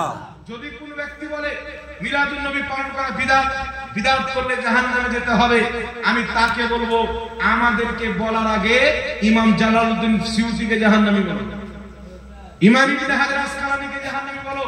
যাদের কিতাব পড়ে বেটা তুমি মৌলবী হয়েছো, যাদের কিতাব না থাকলে মাদ্রাসাতে ঘোড়ার ডিম পড়ানো হবে। এত বড় বড় ইমামের উপরে যদি ফতোয়া লাগাতে না পারো, আমাদের উপরে ফতোয়া লাগিয়ে লাভ হবে না। কিয়ামতের ময়দানে ইমাম সিউতি যেই কাতারে, সুন্নি মুসলমান সেই কাতারে। ইবনে হাজার আসকালানি যেই কাতারে, সুন্নি মুসলমান সেই কাতারে। কাসতালানি যেই কাতারে, সুন্নি মুসলমান সেই কাতারে। আল্লাহর বড় বড় ওলিরা যেই কাতারে থাকবে, সুন্নিরা ওই কাতারে থাকবে। বলুন সুবহানাল্লাহ। মিলাদুন নবী নাজায়েজ বললে ওরা কোন কাতারে থাকবে? এই যে জাহান্নামে মৌলবীদের ইমামতি দুরুস্ত নাই, এ খালি মিলাদুন নবী হারাম ফতোয়া দিয়ে মৌলবী হয়ে গেল। আল্লাহ পাক এদেরকে হেদায়েত দান করুন। সকল বলুন আল্লাহুম্মা আমিন। এইবার ক্লাসেন ব্রাদার ইসলাম আমরা কিয়াম করি না, কি বলে? সালাতু সালাম পাঠ করি না? ইয়া নবী সালামু আলাইকা পাঠ করি কি করি না? করি। এখন কিছু মৌলবী বেরিয়েছে বলছে ইয়া নবী সালামু আলাইকা আগের নাম পরে সালাম বলা যাবে না। ইয়া নবী বলা নবীকে অপমান করা। কি বলতে হবে? বলছে আল্লাহ পাক কোরআন পাকে যেখানে বলেছেন ইয়া আইয়ুহান নবী বলেছেন, অর্থাৎ হে সম্মানিত নবী। কলকাতার কাঠ মিস্ত্রি বলছে আল্লাহ কোরআনে যেখানে বলেছেন ইয়া আইয়ুহান নবী, অর্থাৎ হে সম্মানিত নবী, ইয়া নবী বলা নবী পাককে অপমান করা, এরা নবীকে অপমান করে। নাউযুবিল্লাহ বলেন। নাউযুবিল্লাহ। এই গাঁজাখোররা কি কোন কোম্পানির গাঁজা খায় আল্লাহ ছাড়া কেউ জানে না। আমি একটি কিতাবের হাওয়ালা দিচ্ছি বাবা, দুটি কিতাব শুনে। শারফে মুস্তাফা 1000 বছর পূর্বে লেখা কিতাব। এই কিতাবের মধ্যে বিশুদ্ধ সনদে হাদিস, তারিখে জুরজানির মধ্যে এটি বিশুদ্ধ সনদে হাদিস। হাদিসটি কি? মানকুল মত আমার নবীর দরবারে এসেছে, ইয়া রাসূলুল্লাহ আপনার আত্মা কবজ করতে এসেছি, কিন্তু আল্লাহ বলেছেন মানকুল মত যদি আমার নবী অনুমতি দেয় কবজ করিও, না দিলে ছেড়ে দিও। সুবহানাল্লাহ। অনুমতি দিচ্ছে। এমনি সমাতে জিবরিল সাইয়্যিদুল মালায়েকা, সমস্ত ফেরেশতার সরদার জিবরিল আলাইহিস সালাম এসে বলেছেন ইয়া মুহাম্মদ আলাইকাস সালাম। সুবহানাল্লাহ। ইয়া মুহাম্মদ আলাইকাস সালাম। লা মাযহাবি বলছে ইয়া নবী বললে নবীকে অপমান করা হলো, ইয়া রাসূল বললে নবীকে অপমান করা হলো, ইয়া মুহাম্মদ বলে সালাম দিলে নবীকে অপমান করা হলো। সারা পৃথিবীর লা মাযহাবি ওয়াহাবিদেরকে আমার চ্যালেঞ্জ, জিবরিল আলাইহিস সালাম ইয়া মুহাম্মদ বলে সালাম দিয়েছেন, যদি হিম্মত থাকে জিবরিলের উপরে ফতোয়া লাগাও। আমার নবী বললেন না জিবরিল তুমি ইয়া মুহাম্মদ আলাইহিস সালাম বলে আমরা অপমান করেছো। আমার নবী বললেন ওয়া আলাইকুমুস সালাম, সমর্থন করলেন। এখানে উলামায়ে কেরাম যারা আছে তিনারা জানেন হাদিস হলো তিন প্রকার। কত প্রকার? একটি হচ্ছে হাদিসে কওলি, একটি হাদিসে ফেলি, একটি হাদিসে তাকরিরি। নবী পাক যেইগুলো কর্ম করলেন সেইগুলো হচ্ছে হাদিসে ফেলি, যেইগুলো কথাবার্তা বললেন সেইগুলো হাদিসে তাকরিরি। নবীর সামনে কেউ কোনো কাজ করলো, কোনোভাবে সালাম দিল, নবী সেটাকে সমর্থন করলেন, এটা হচ্ছে হাদিসে তাকরিরি। নবী পাকের মারফু হাদিস দ্বারা প্রমাণিত। জিবরিল আলাইহিস সালাম আগে ইয়া মুহাম্মদ বলে পরে সালাম দিয়েছেন, আমার নবী তার রদ করেননি, আমার নবী উত্তর দিয়ে সমর্থন করেছেন। কিয়ামত পর্যন্ত লা মাযহাবি কি সারা পৃথিবী যদি বলে ইয়া নবী বলে সালাম দেওয়া যাবে না, পৃথিবী জাহান্নামে যাবে। নবী মুস্তাফার ফতোয়া মাননেওয়ালা সুন্নি জান্নাতে যাবে। সুবহানাল্লাহ। নবীর পক্ষে যদি ফতোয়া হয় ফতোয়া মানা যাবে, রাসূলুল্লাহর বিপক্ষে ফতোয়া হলে ফতোয়া মানা যাবে না। যদি কেউ বলে ইয়া নবী সালাম আলাইকা বললে, ইয়া নবী বললে নবী অপমান করা হয়, তাদের ফতোয়া অনুযায়ী আমার নবী কি করেছেন? জিবরিলের সালামের সমর্থন করে ইয়া মুহাম্মদ আলাইকাস সালামকে দয়ার নবী মায়ার নবী সমর্থন করেছে, তাহলে আমার আপনার নবী কি অপমান করেছে? জিবরিল আমিন কি অপমান করেছে? শরীয়তের মাপকাঠিকে লা মাযহাবি আমার আপনার নবী আর আমার আপনার নবী যেখানে সমর্থন করলেন, জিবরিল আমিন সালাম দিলেন, নবী উত্তর দিয়ে সমর্থন করে কিয়ামত পর্যন্ত ইয়া নবী সালাম আলাইকা পাঠ করাকে আমার নবী হালাল করে দিয়েছেন। জোরে বলেন সুবহানাল্লাহ। তাই ফতোয়া মানবো আমরা হাদিসের। কার ফতোয়া মানবো? হাদিসের। তার কারণে আমরা বাবা আহলে সুন্নাত ওয়াল জামাত। এরা বলে ইয়া নবী সাল্লাল্লাহু আলাইহি ওয়াসাল্লাম বানানো ফতোয়া, গাঁজা খড়ি করে। কোন একটা কিতাব দেখাকে ইয়া নবী বলা যাবে না, 20 লাখ টাকা পুরস্কার দেব। হিম্মত না আমার বেঁচে থাকা অবধি কেউ যদি দেখাইতে পারে ইয়া নবী বলে পরে সালাম দেওয়া যাবে না, 20 লাখ টাকা পুরস্কার। একটা হাদিস চ্যালেঞ্জ থাকলো আমার, আমি তো চলে যাব নাম্বার থেকে যাবে। ইয়া নবী হাদিস বাপ দাদা 14 গোষ্ঠী মারা যাবে, হাদিস দেখাইতে পারবে না, কিন্তু আগে ইয়া নবী বলে পরে সালাম দেওয়া অসংখ্য হাদিস দ্বারা প্রমাণিত। জোরে বলেন সুবহানাল্লাহ। আরেকটি কিতাবের দলিল দিচ্ছি শুনেন। 1250 বছর পূর্বের লেখা কিতাব আত-তানবিহুল গাফিলিন বিআহাদিসে সাইয়্যিদুল মুরসালিন, বেইরুত লেবানন থেকে কিতাবটি প্রকাশিত হয়েছে। এই কিতাবের রাইটার ইমাম সামারকান্দি রাহমাতুল্লাহ আলাইহি 1250 বছর পূর্বেকার। কত বছর? 1250। নবী পাকের কত নিকটে, তাই না? আমার নবী 1450, কিতাবটি হচ্ছে 1250, একেবারে কাছাকাছি জামানার ইমাম সামারকান্দি নিজের কিতাব আত-তানবিহুল গাফিলিনের মধ্যে তাশাহুদের বয়ান করতে গিয়ে লিখছেন আসসালামু আলাইকা আইয়ুহান নবী ইয়ানি ইয়া মুহাম্মদ আলাইকাস সালাম। জোরে বলেন সুবহানাল্লাহ। ইমাম সামারকান্দি রাহমাতুল্লাহ আলাইহি বলছেন আমরা যে নামাজে সালাম দিই আসসালামু আলাইকা আইয়ুহান নবী, এর অর্থই হলো ইয়া নবী সালামু আলাইকা। জোরে বলেন সুবহানাল্লাহ। 1200 বছর পূর্বের ফতোয়া মানতে হবে আজকে। 1200 বছরের পূর্বের ইমামের ফতোয়া ভুল না, আজকের মসজিদের লোটা জমা মৌলবীর ফতোয়া ভুল। আজকে লোটা ছাড়া রাস্তা নাই রে, বালকা বালকা ফতোয়া দিয়ে কেমন চলছে। তার কারণে বিরাদর ইসলাম, তাহলে ইয়া নবী সালামু আলাইকা পাঠ করা যাবে কি যাবে না? যাবে। উঠান দালাইলুন নবুয়া, আলহামদুলিল্লাহ কিতাবটি আমার কাছে আছে, আমার মাদ্রাসায় রাখা আছে। দালাইলুন নবুওয়া পঞ্চম খণ্ড ইমাম বাইহাকি লেখক বাইরুত লেবানন থেকে প্রকাশিত এই কিতাবের পঞ্চম খণ্ডের মধ্যে হাদিস একজন সাহাবী এসে নবী পাককে সালাম দিচ্ছেন, ইয়া রাসূলুল্লাহি আসসালামু আলাইকা। আমার আপনার নবী সুন্দর করে উত্তর দিলেন। তো বিভিন্ন সাহাবা এসে আগে সালাম করেছেন, পরে কথা বলেছেন, আর বিভিন্ন সাহাবা এসে আগে নাম নিয়েছেন, পরে সালাম দিয়েছেন। আমার নবী দুটাকে ঠিক বলেছেন, জোরে বলুন সুবহানাল্লাহ। নবী পাক যখন সমর্থন করে দিলেন, দুনিয়ার মৌলবীর কথা মানলে কিয়ামতে মৌলবীর সাথে হবে, নবীর ফতোয়া মানলে কিয়ামত নবীর চাদরের তলে হবে, জোরে বলুন সুবহানাল্লাহ। এইবার তো আসেন বিরাদর ইসলাম, নবী পাকের সম্মানে দাঁড়ানো যাবে কি? বেশক দাঁড়ানো যাবে। বাংলাদেশে একটা মৌলবী আছে, আবু তাহাদ নাম শুনেছে? জি। এই মৌলবী বলছে, যুক্তি দিচ্ছে মানুষকে যে ঈমানের পরে সর্বোচ্চ ফরজ কোনটা? নামাজ না? নামাজ। আমরা নামাজে নবী পাককে সালাম দিতে বসে না দাঁড়িয়ে? দাঁড়িয়ে। জি। আল্লাহু আকবার, আলহামদুলিল্লাহ রাব্বিল আলামিন পাঠ করলাম, অন্য সূরা পাঠ করলাম। পাঠ করার পরে যখন তাশাহুদে বসবো তখন পড়ছি আত-তাহিয়াতু লিল্লাহি ওয়াস-সালাওয়াতু ওয়াত-তাইয়্যিবাতু আসসালামু আলাইকা আইয়ুহান নবী। বসে না? বসে। নামাজ আফজালুল ইবাদত কে শিখিয়েছে? নবী। ফরজ কে করেছেন? আল্লাহ। তো আল্লাহ নামাজে, নবী নামাজে বসে সালাম দিতে শিখাচ্ছে, আর তুমি বাপ দাদা তৈরি করে দাঁড়িয়ে সালাম দিচ্ছ, বিদআত হলো না? যুক্তি দেখে, দলিল যখন না থাকে শয়তানের যুক্তি। শয়তান সাজদা করলো, আল্লাহ বলল শয়তান কেন সাজদা করলি না? শয়তান বলছে আমি আগুনের তৈরি, আদম মাটির তৈরি। এই শয়তানের যুক্তি এদের মধ্যে ঘোর মানে গভীর ভাবে ভরা আছে। আমি ওই মৌলবীকে বলবো তোর বাপ দাদা করে জানাজা পড়েছিস?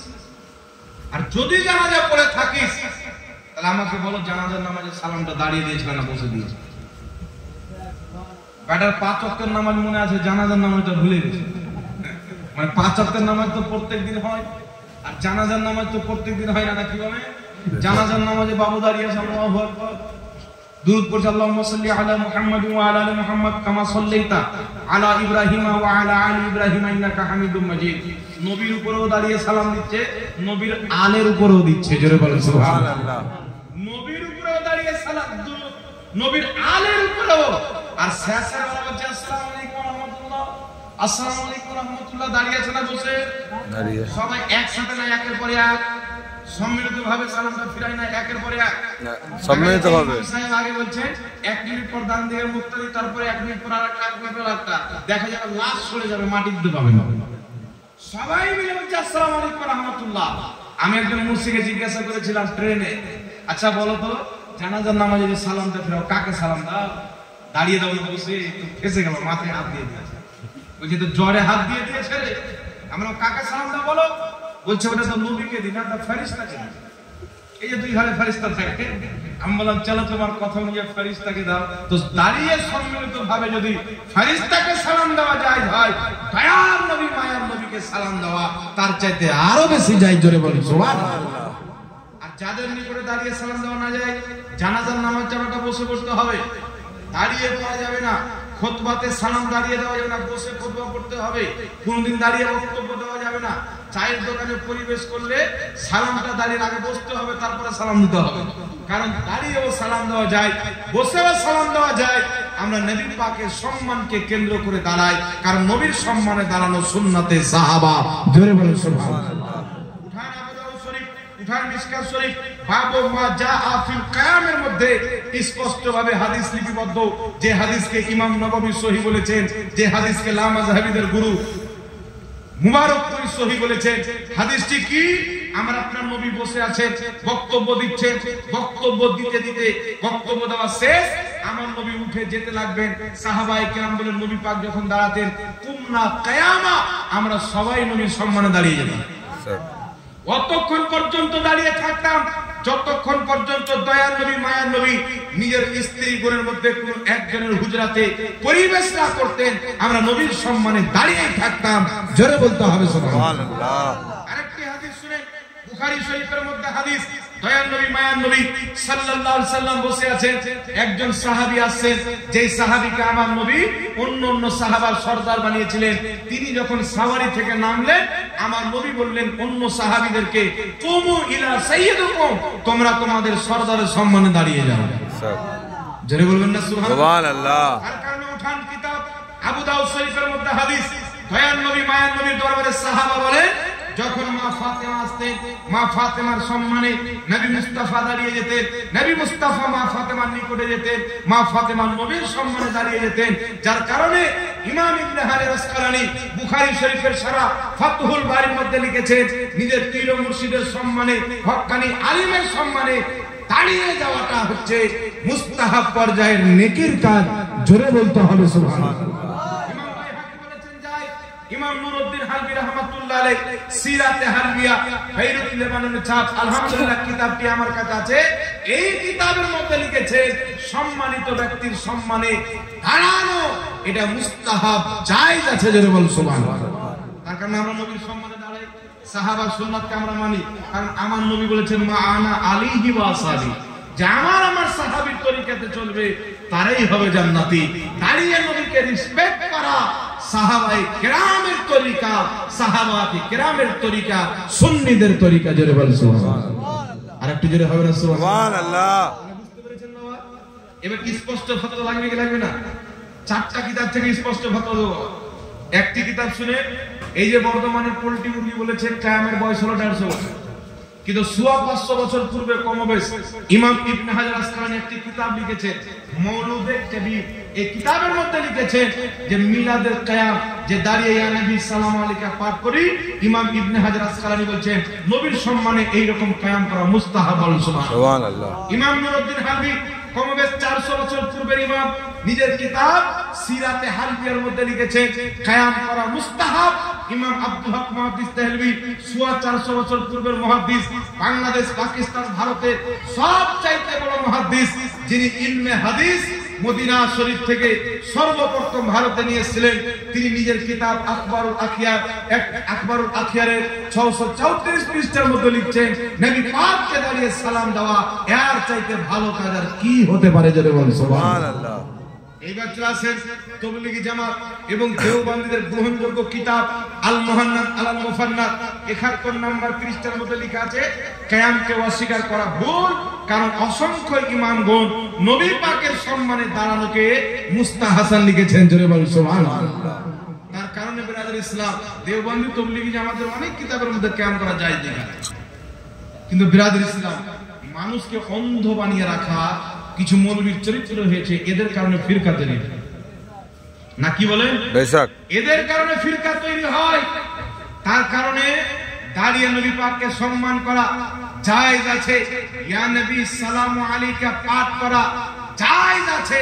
দুটোই হচ্ছে হাদিস সম্মত, হাদিসের বাইরে একটাও না। জোরে বলতে হবে সুবহানাল্লাহ। আরেকটা কিছু লোক বেরিয়েছে, কিছু মৌলবী বলে দুরূদে ইব্রাহিম ছাড়া কোনো দুরূদ চলবে না, বলে কি বলে না? কিন্তু এই দুরূদে ইব্রাহিম বলাটাই চলবে না আমাদের কথা বলে। কোন কিতাব আছে দুরূদে ইব্রাহিম? দেখাইতে পারবে? কিয়ামত পর্যন্ত দেখাইতে পারবে। মৌলভী সাহেব ফতোয়া দিচ্ছেন, শুনো, একটা হচ্ছে বানানো দুরূদ, একটা হচ্ছে নবীর দুরূদ। আমরা নামাজে পড়ি আল্লাহুম্মা সাল্লি আলা মুহাম্মাদিন ওয়া আলা আলি মুহাম্মাদ কামা সাল্লাইতা আলা ইব্রাহিম ওয়া আলা আলি ইব্রাহিম ইন্নাকা হামিদুম মাজিদ। পড়ি কি বলি না? স্যার এই মৌলভী বলছে এই দুরূদ হচ্ছে সর্বশ্রেষ্ঠ দুরূদ, এই দুরূদ পড়তে হবে। আর মৌলভী বক্তব্য দেয় 1.5 ঘন্টা, 100 বার নবীর নাম নাই তো 100 বার দুরূদ ইব্রাহিম পড়ে না, পড়ছে সাল্লাল্লাহু আলাইহি ওয়াসাল্লাম।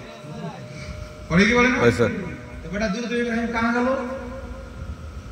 গোটা বক্তব্যতে বললো দুরূদ ইব্রাহিম পড়ো, দুরূদ ইব্রাহিম পড়ো, দুরূদ ইব্রাহিম পড়ো। গোটা সমাজকে গুমরাহ করে দিল, দুরূদ থেকে দূরে করে দিল। আর ও বেটা নিজের নবীর নাম নিয়ে ছাড়বে যে সাল্লাল্লাহু আলাইহি সাল্লাম। ওখানে দুরূদ ইব্রাহিম কোথায় গেল? আর সাল্লাল্লাহু আলাইহি সাল্লাম আমার নবীর কোন হাদিসে আছে? আমার নবী বলেছেন আমার যখন নাম নিবে সাল্লাল্লাহু আলাইহি সাল্লাম বলবে একটা হাদিস দেখাও 5 লাখ টাকা পুরস্কার দাও। কেউ দেখাতে পারে না। সাল্লাল্লাহু আলাইহি সাল্লাম মুহাদ্দিসিনে কিরাম নবী পাকের নাম নিলে দুরূদ লিখতে হয়, পড়তে হয়। নবী পাক বলেছেন যেই ব্যক্তির সামনে আমার নাম নেওয়া হলো বা যেই ব্যক্তি নিল আর আমার প্রতি দুরূদ পড়লো না, ব্যক্তি ধ্বংস হয়ে যায়। তাই নবীর নাম নিলে দুরূদ পড়তে হবে। একটি জায়গাতে নবীর নাম যদি 1000 বার নেওয়া হয়, 1000 বার দুরূদ পড়া মুস্তাহাব, একবার দুরূদ পড়া ওয়াজিব। তার কারণ নবীর নাম যতবার নেবেন ততবার দুরূদ পড়েন নেকি পাবেন। তো একটি বক্তব্যতে 100 বার যদি রাসূলুল্লাহর নাম নেওয়া হয়, 100 বার যদি দুরূদ ইব্রাহিম পড়ে, বক্তব্য হবে না দুরূদ পড়ে বাড়ি? জি, রাসূলুল্লাহ মুহাম্মদ সাল্লাল্লাহু আলাইহি ওয়াসাল্লাম নাম নিলে দুরূদটা যখন চালু করবে তো দুরূদই হবে, তাকবীর হবে, বক্তব্য হবে বাবা। তার কারণে মুহাদ্দিসিনে কেরাম ছোট্ট একটি দুরূদ দিয়েছে সাল্লাল্লাহু আলাইহি ওয়াসাল্লাম। এই দুরূদটি বেটা পড়ে কি পড়ে না? তো দুরূদে ইব্রাহিম ছাড়া কোন দুরূদ যদি না চলে, নিজের ফতোয়াতে কায়েম থাকো, নবীর নাম যতবার নিবে দুরূদে ইব্রাহিম পড়ে, একটা পাবলিক টিকবে না। কিন্তু নিজের ফতোয়াতে নিজেরই আমল নাই। তার কারণে বিরাদর ইসলাম কোন দুরূদকে কোনটাকে ছোট বলবো কোনটাকে বড় বলবো এটা আপনার আমার হাইসিয়ত নাই। যার নিসবত রাসূলুল্লাহর সাথে হয়ে গেল সেই দুরূদকে কমা বলা কোন মৌলবীর ক্ষমতা নাই। নবীর সাথে নিসবত যদি জাররার হয়ে যায়, আল্লাহ ওই জাররাকে আফতাব বানিয়ে দেয়। বলেন সুবহানাল্লাহ। নবীর সাথে নিসবত যদি কোনো কাতরার হয়ে যায়, আল্লাহর দরবারে তার সম্মান একটা সমুদ্র চাইতে বেশি হয়ে যায়। তার কারণে নবী পাকের কোন দুরূদকে ছোট এবং কমা মনে করা যাবে না, মনে করা যাবে না, যাবে না। এইবারে চলে আসেন আরেকটি কথা বলি। নবী পাক সাল্লাল্লাহু আলাইহি সাল্লামের মহব্বতে আমরা 12 রবিউল আউয়ালের জুলুস বের করি। কি করি? 12 রবিউল আউয়ালের জুলুস আপনারা করেন? জি জি, আলহামদুলিল্লাহ। টিটকারি মারনে वाला বহুত থাকে দেখবে। জি জি। রাসূলুল্লাহ সাল্লাল্লাহু আলাইহি সাল্লামের জামানায় ছিল কি ছিল না? আছে। আমার আপনার নবী ওযু করছেন, হাত ধুচ্ছেন, সাহাবায়ে কেরাম পানি পড়তে দিচ্ছেন না, চুল্লুতে লিখছেন, চেহারাতে লাগাচ্ছেন, বুকে লাগাচ্ছেন। আমার নবী নিজের কাঁচ মুবারক ফেলছেন, সাহাবা হাতে লিখছেন, চেহারাতে লাগাচ্ছেন, বুকে লাগাচ্ছেন। নবী আমার পাও ধুচ্ছেন, সাহাবা হাতে নিচ্ছেন, পানি জমিনে পড়তে দেয় না। মুনাফিক দেখছেন, হাসছে, টিটকারি মারছে, ছি ছি ছি। আমাদের মতনই একজন মানুষের পাও ধোয়া পানি চেহারায় লাগায়, বুকে লাগায়, এটা কি করে কথা বলে? ছি ছি। সাহাবায়ে কেরাম বলছে তুই জ্বলতি থাক, আমরা নবীর তাজিম করতেই থাকবো। বেশক, সুবহানাল্লাহ। তুই জ্বলতি থাক, নবীর তাজিম করতেই থাকবো। আর এই দুনিয়াতে জ্বলেছিস, জাহান্নামে কিয়ামতের ময়দানেও জ্বলবি, নিজের কবরও জ্বলবি। আর যারা নবীর তাজিম করতে আছে, আবু বকর সিদ্দিক, উমর ফারুক, উসমান গনি, মাওলা আলী, দুনিয়াতেও হাসিল খুশি ছিলেন, নিজের কবরে গিয়েছেন, জান্নাতের বাগান আল্লাহ বানিয়ে দিয়েছেন। সুবহানাল্লাহ। আল্লাহ পাক পবিত্র কোরআনে বলেন ওয়াল্লাযীনা আমানু ওয়া আমিলুস সলিহাতি ফি রাওদাতিল জান্নাহ। আল্লাহ বলছেন যারা ঈমান এনে ভালো কর্ম করে কবরে যায়, আমি তাদের কবরটাকে রওজা বানিয়ে দিই, জান্নাতের বাগান বানিয়ে দিই। তার কারণে আল্লাহ ওয়ালাদের কবরকে আল্লাহ নিজেই রওজা বলেছেন। সুবহানাল্লাহ। এখন বাংলাদেশে কিছু গাঁজাওয়ালা মৌলবি বেরিয়েছে, বলে রওজা বলা যাবে না। কি বলতেছে? কবর বলতে হবে। আল্লাহ যে রওজা বলেছে মানে কোরআন পাকেও ভুল নাকি? নাউযুবিল্লাহ, আস্তাগফিরুল্লাহ। কেউ যদি বলে কোরআন পাকে ভুল আছে, ঈমান থাকবে না। এখন মৌলবি বেরিয়েছে যে কোরআনেও জাল জড়িত আছে, মানে ওর ঈমান জাল হয়ে গেছে, শেষ হয়ে গেছে। তাই বিরাদর ইসলাম, আল্লাহ তাবারাক ওয়া তাআলা সকলকে বুঝার তৌফিক দান করুন। সকল বলুন আল্লাহুম্মা আমিন। একবার দুরূদ শরীফ পাঠ করুন। আল্লাহুম্মা সাল্লি আলা সাইয়্যিদিনা মাওলানা মুহাম্মদ লাওয়ালি সাইয়্যিদিনা মাওলানা মুহাম্মদ সাল্লাল্লাহু আলা মুহাম্মদ সাল্লাল্লাহু তাআলা আলাইহি ওয়া আলিহি ওয়াসাল্লাম। এবার আদর শুরু করেন। আল্লাহুম্মা সাল্লি আলা সাইয়্যিদিনা মাওলানা মুহাম্মদ আলি সাইয়্যিদিনা মাওলানা সাল্লাল্লাহু তাআলা আলাইহি ওয়াসাল্লাম। যাই হোক বিরাদর ইসলাম, মিছিল বের করা যাবে কি যাবে না? দেখেন 12 রবিউল আউয়ালে সুন্দরভাবে ওযু করে পাক পবিত্র শরীরে দয়ার নবী মায়ার নবী সাল্লাল্লাহু আলাইহি ওয়াসাল্লামের জন্মদিনে মিছিলের মাধ্যমে আল্লাহর শুকরিয়া আদায় করা, আনন্দ প্রকাশ করা, এর মাধ্যমে আল্লাহর শুকরিয়া আদায় করা, এটাও শরীয়তে জায়েজ।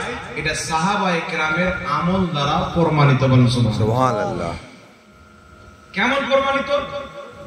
আমার আপনার নবী সাল্লাল্লাহু আলাইহি সাল্লাম মক্কা থেকে হিজরত করে মদিনা যাবেন। 40 জন কাফির আমার আপনার নবীর ঘরকে চতুর সাইডে ঘিরে আছে। মুহাম্মদ সাল্লাল্লাহু আলাইহি সাল্লাম বের হলি কতল করে দাও, বের হলি শহীদ করে দাও। আমার আপনার নবী সাল্লাল্লাহু আলাইহি সাল্লাম হযরতে আলী রাদিয়াল্লাহু তাআলা আনহুকে ডাকলেন মাওলায়ে কায়নাত। ডাকার পরে বলছেন, আলী তুমি আমার বিছানাতে ঘুমিয়ে যাও, সকাল হবে, যাদের যাদের আমানত আমার কাছে রয়েছে তাদের আমানতগুলিকে তুমি ফিরিয়ে দিবে, আর কাল সকালে তুমি মদিনা শরীফ চলে আসবে। সুবহানাল্লাহ সুবহানাল্লাহ। হযরতে আলী শুয়ে গেলেন। আমার আপনার নবী সাল্লাল্লাহু আলাইহি সাল্লাম হাতে কিছু পাথর কাপড় নিলেন, নেওয়ার পরে কাফেরের দিকে মেরে দিলেন। কাফেরের দিকে যখন মারলেন তাদের চোখ অন্ধ হয়ে গেল, নবী পাক বেরিয়ে চলে আসলেন। আল্লাহ পাক বলেছেন, মাহবুব ওই পাথর যে তুমি মেরেছিলে না, ওটা তুমি না, আমি আল্লাহ মেরেছিলাম। সুবহানাল্লাহ। নবীর পাথর মারা মানে আল্লাহ মারা, জোরে বলেন না সুবহানাল্লাহ। আমার আপনার নবী গেলেন, মদিনা শরীফ আসলেন। এই দিকে সাহাবায়ে কেরাম আমার আপনার নবী সাল্লাল্লাহু আলাইহি সাল্লাম হিজরত করে মদিনা আসবেন খবর পেয়েছেন। সাহাবায়ে কেরাম মিছিল বের করে একটি ময়দানে জমা হয়। আবার নবী পাক আসেন না, ফিরে চলে আসেন। একদিন হঠাৎ করে দেখছেন দয়ার নবী মায়ার নবী সানিয়া নামক এলাকা থেকে পূর্ণিমার চাঁদ বেরিয়েছেন। আমার আপনার নবী মদিনাতে প্রবেশ করেছেন। জোরে বল সুবহানাল্লাহ। মুসলিম শরীফের মধ্যে হাদিস, ফাসাইদার রিজালু ওয়ান নিসাউ ফাওকাল বুয়ুত তাফাররাকাল গিলমান ওয়াল খুদ্দাম ফি তুরুক ইউনাদুনা ইয়া মুহাম্মদ ইয়া রাসূলুল্লাহ, ইয়া মুহাম্মদ, ইয়া রাসূলুল্লাহ। আমার আপনার নবী সাল্লাল্লাহু আলাইহি সাল্লাম যখন মদিনাতে প্রবেশ করলেন, মুসলিম শরীফের মধ্যে সহিহ হাদিস, সাহাবায়ে কেরাম মহিলারা বাড়ির ছাদে চেপে গেলেন, গোলামরা যুবকরা সব রাস্তাতে বেরিয়ে মিছিল বের করলেন। দল দল সাহাবা বের হয়ে সকলের জবানে একটা নারা ছিল, ইয়া মুহাম্মদ, ইয়া রাসূলুল্লাহ, ইয়া মুহাম্মদ, ইয়া রাসূলুল্লাহ। একটু জোরে বলতে হবে সুবহানাল্লাহ। সুবহানাল্লাহ। ইয়া রাসূলুল্লাহ, ইয়া মুহাম্মদের স্লোগান সাহাবা নবী পাকের আসার আনন্দতে মিছিল বের করেছেন। আর শুধু তাই নয়, বাচ্চা বাচ্চার জবানে একটি নাচ ছিল, তালা আল বদরু আলাইনা মিন ফানিয়াতিল বিদাই ওয়াজাবা শুকরু আলাইনা মা দাআ লিল্লাহি দাই। সাহাবায়ে কেরাম নবী পাকের আগমনে খুশি হয়ে মিছিল বের করে ইয়া রাসূলুল্লাহর স্লোগান দিয়ে নাচ শরীফ পাঠ করে আল্লাহর শুকরিয়া আদায় করেছেন। তাই পৃথিবীর মুসলমান দয়ার নবী মায়ার নবী পৃথিবীতে আগমনের দিন অর্থাৎ 12ই রবিউল আউয়ালে মিছিল বের করে নবীর নাচ পাঠ করে ইয়া রাসূলুল্লাহর স্লোগান দিয়ে আল্লাহু আকবারের স্লোগান দিয়ে সাহাবায়ে কেরামের ওই আমলের মাধ্যমে আল্লাহর শুকরিয়া আদায় করে, যেইভাবে শুকরিয়া আদায় মদিনার সাহাবা করেছিলেন। একটু জোরে বলতে হবে সুবহানাল্লাহ। সুবহানাল্লাহ। এখন বলবে নবী মক্কাতে জন্ম নিলেন, মক্কাতে মিছিল হয়নি, কারণ আমার নবী যখন জন্ম নেয় মুসলমান ছিল না কাফির ছিল? মূর্তির পূজাতে ভরা মক্কা, এমনকি যে কাবা ঘরের মধ্যে 313টি মূর্তি রাখা আছে, বুত রাখা আছে।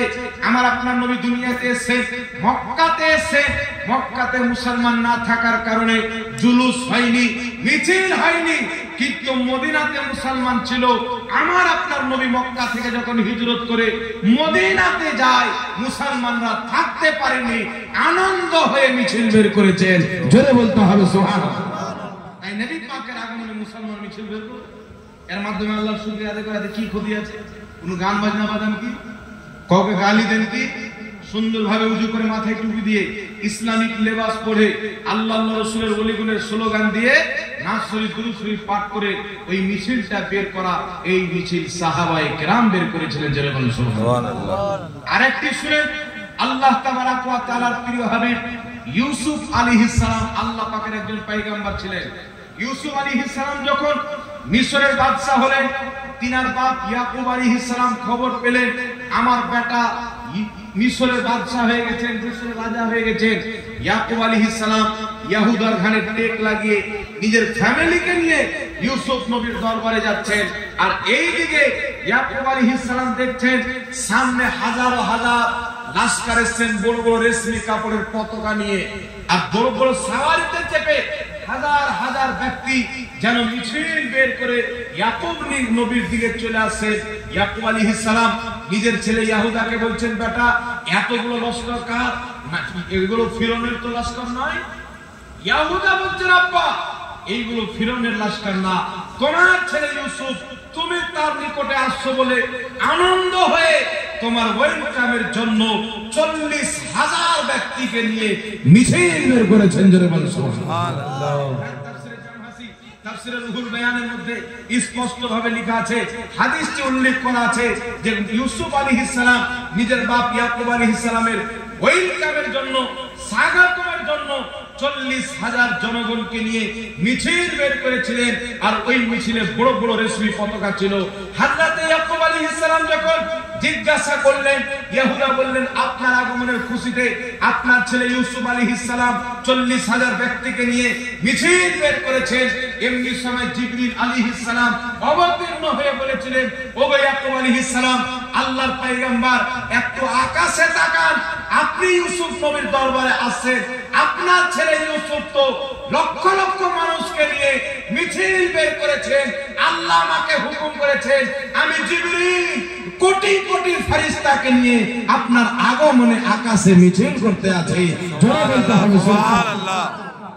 তার কারণে ইমাম আব্দুল হক মুহাদ্দিস তাহবি আল বুখারী রাহমাতুল্লাহ আলাইহি নিজের কিতাব মাদারিজুন নবুওয়াতের মধ্যে লিখছেন, আমার আপনার নবী যখন জন্মগ্রহণ করবেন, ফেরেশতারা ঝাঁকের ঝাঁক কাতারবন্দি হয়ে নবী পাকের দরবারে মারহাবা ইয়া মুস্তাফা বলতে বলতে এসেছিলেন, নবী পাককে ওয়েলকাম জানিয়েছিলেন। তার কারণে নবী পাকের আগমনে মিছিলের মাধ্যমে আল্লাহর শুকরিয়া আদায় করা, মানুষের জন্য আহারের ব্যবস্থা করা, মাহফিলের ব্যবস্থা করা, এটা একেবারে জায়েজ এবং বৈধ কাজ আছে। কারণ 12ই রবিউল আউয়ালে নবী পাক এসেছেন। নারে তাকবীর, নারে রিসালাত,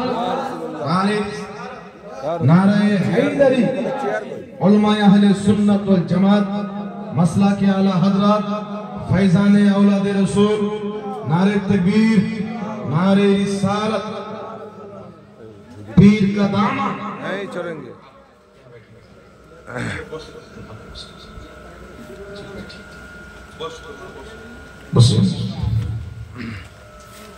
यार कोई ये पके यार तरीका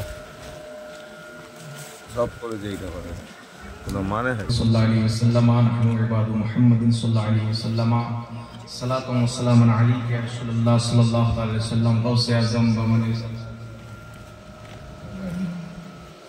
जय ब्रादर इस्लाम। তো আমার আপনার নবী সাল্লাল্লাহু আলাইহি ওয়াসাল্লাম মক্কা থেকে হিজরত করে মদিনা শরীফ যখন আসেন, সাহাবায়ে কেরাম নবী পাকের আগমনে আনন্দিত হয়ে মিছিল বের করেছিলেন। হাদিসটি কোন কিতাবে? মুসলিম শরীফ। কোন কিতাবে? মুসলিম শরীফ। ফাসাইদার রিজাল ওয়ান নিসা ফাওকাল বিয়ুত তাফাররাকাল গিলমান ওয়াল খুদাম ফিত তুরুক ইউনাদুনা ইয়া মুহাম্মদ ইয়া রাসূলুল্লাহ, ইয়া মুহাম্মদ ইয়া রাসূলুল্লাহ। জোরে বলতে হবে সুবহানাল্লাহ। সাহাবায়ে কেরাম নবী পাকের আগমনে মক্কা থেকে নবী মুস্তাফা সাল্লাল্লাহু আলাইহি সাল্লামের মদিনা আসা, এটা সবচেয়ে বড় নিয়ামত না নবী মুস্তাফার দুনিয়াতে আসা সবচেয়ে বড় নিয়ামত? জোরে বলে। আর মক্কা থেকে নবী পাকের মদিনা আসা, আমি আমার ঝাড়খণ্ড থেকে আপনাদের দক্ষিণ 24 পরগনাতে এসেছি, এটা স্বাভাবিক বিষয়। দুনিয়াতে মানুষ আছে, কে কবে কোথায় যাবে, কার কোথায় প্রয়োজন পড়বে, কিন্তু আমার দুনিয়াতে আসাটা হচ্ছে সবচেয়ে বড় ব্যাপার। তাই নবী পাক সাল্লাল্লাহু আলাইহি ওয়াসাল্লাম মক্কা থেকে মদিনায় এসেছেন, এটা তো স্বাভাবিক বিষয়। কিন্তু নবী মুস্তাফা দুনিয়াতে আগমন করেছেন 12ই রবিউল আউয়াল শরীফ সোমবারের দিন ভোরের বেলায়, এটা সবচাইতে বড় আল্লাহ পাকের নিয়ামত। তাই যদি মক্কা থেকে মদিনা আসলে সাহাবা আনন্দিত হয়ে মিছিল বের করে, নবী মুস্তাফার দিওয়ানা নবী যেই দিন দুনিয়াতে এসেছিলেন তা হায়াত মিছিল বের করবে। জোরে বল সুবহানাল্লাহ। সাহাবায়ে কেরাম জায়েজ করে দিয়েছেন, সাহাবায়ে কেরাম আমল করেছেন, জায়েজ হয়ে গেছে। ইয়াকুব আলাইহিস সালামের আগমনে ইউসুফ আলাইহিস সালাম হাজারো ব্যক্তিকে নিয়ে বড় বড় রেশমি পতাকা নিয়ে মিছিল বের করেছিলেন, ফেরেশতারা মিছিল বের করেছিলেন। নবী মুস্তাফার আগমনে ইমাম আব্দুল হক মুহাদ্দিস তাহবি আল বুখারী রাহমাতুল্লাহ আলাইহি নিজের কিতাব মাদারিজুন নবুওয়াতের মধ্যে লিখেছেন যে ফেরেশতারা কাতার কাতারে মিছিল বের করেছিলেন, যার কারণে মিছিলের মাধ্যমে আল্লাহর শুকরিয়া আদায় করা বৈধ না? বৈধ না? জোরে বলেন। সাহাবা যে কাজ করেছিল ওটা করা বৈধ হবে কি হবে না? বৈধ। আর আমি কিতাব অনেক বলে দিলাম, মুহাদ্দিসদের ফতোয়া শুনিয়ে দিলাম, মিলাদুন নবী পালন করা যায় না? না যায়? একটু জোরে বলেন।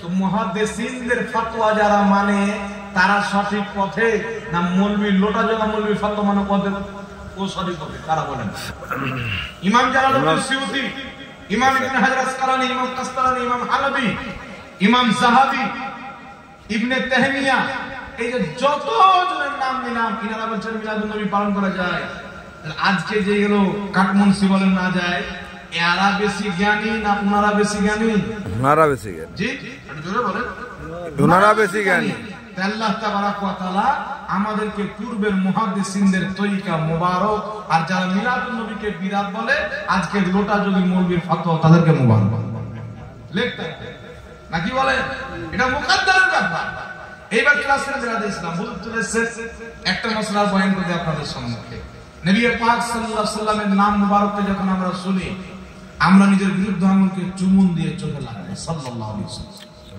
লাগাই কি লাগাই না কেন করে এটা জানেন কিছু লোক বলে যে এই বিষয়ে কোনো হাদিস নাই একটি কথা মনে রাখবেন নবী পাকের নাম চুমুন দিয়ে চোখে লাগানোর পক্ষে হাসান হাদিসও আছে দঈফ হাদিসও আছে সর্বপ্রথম হাদিস মুসনাদুল ফিরদাউসের মধ্যে উল্লেখ মাকাসিদুল হাসানার মধ্যে ইমাম সাহাবী লিখেছেন হাদিসটি শুনেন হযরত বিলাল রাদিয়াল্লাহু তাআলা আনহু আযান দিচ্ছেন আবু বকর সিদ্দিক রাদিয়াল্লাহু তাআলা আনহু উপস্থিত আছেন দয়ার নবী মায়ার নবী উপস্থিত আছেন হযরত বিলাল যখন বলেন আশহাদু আন্না মুহাম্মাদার রাসূলুল্লাহ হযরত বিলাল রাদিয়াল্লাহু তাআলা আনহু বিরুদ্ধে আঙুল চুমুন দিয়ে চোখে মাসা করলেন দ্বিতীয়বার বললেন দ্বিতীয়বার চুমুন দিয়ে চোখে মাসা করলেন আযান শেষ হতে আমার নবী জিজ্ঞাসা করে বললেন আবু বকর যে কাজটি তুমি করেছো কিয়ামত পর্যন্ত আমার যেই উম্মত করবে আমার শাফাত আমার ওই উম্মতের জন্য কিয়ামতে হালাল হয়ে যাবে বলেন সুবহানাল্লাহ এখন এটি হাদিস এই হাদিসের উপরে আমল করা যাবে কি যাবে না জাহাঙ্গীর মৌলভী যদি বলে যাবে না চলবে না দেওবন্দি বললে যাবে না চলবে না লামাযহাবী বললে যাবে না চলবে না মুহাদ্দিসিন কি বলেছেন ওটা দেখতে হবে ইমাম সাখাবী হাদিসটি উল্লেখ করে বলেছে লা সাহাহ হাদিসটি সহিহ নয় আর সকল মুহাদ্দিসের ঐক্যমত যদি কোন মুহাদ্দিস হাদিসটিকে সহিহ নয় বলে এর মানে হাদিসটি জাল হয় না কারণ সহিহ আর যঈফের মাঝে আরেকটি হাদিস আছে যাকে হাসান বলা হয় আর ইমাম মালিক বলেছেন হাসান হাদিস ইসলামের দলিল জোরে বলেন সুবহানাল্লাহ তাহলে হাদিসটি কি আপনি আমল করা যাবে কি যাবে না শুনেন 11 শতাব্দীর মুজাদ্দিদ বিশ্ববিখ্যাত মুহাদ্দিস ও ফকিহ ইমাম মুল্লা আলী কারি ইমামুল হারমাইন শরীফাইন রাহমাতুল্লাহ আলাইহি নিজের কিতাব আসরারুল মারফুয়ার মধ্যে 42 পৃষ্ঠার মধ্যে এই কিতাবটি আলহামদুলিল্লাহ আমার কাছে আছে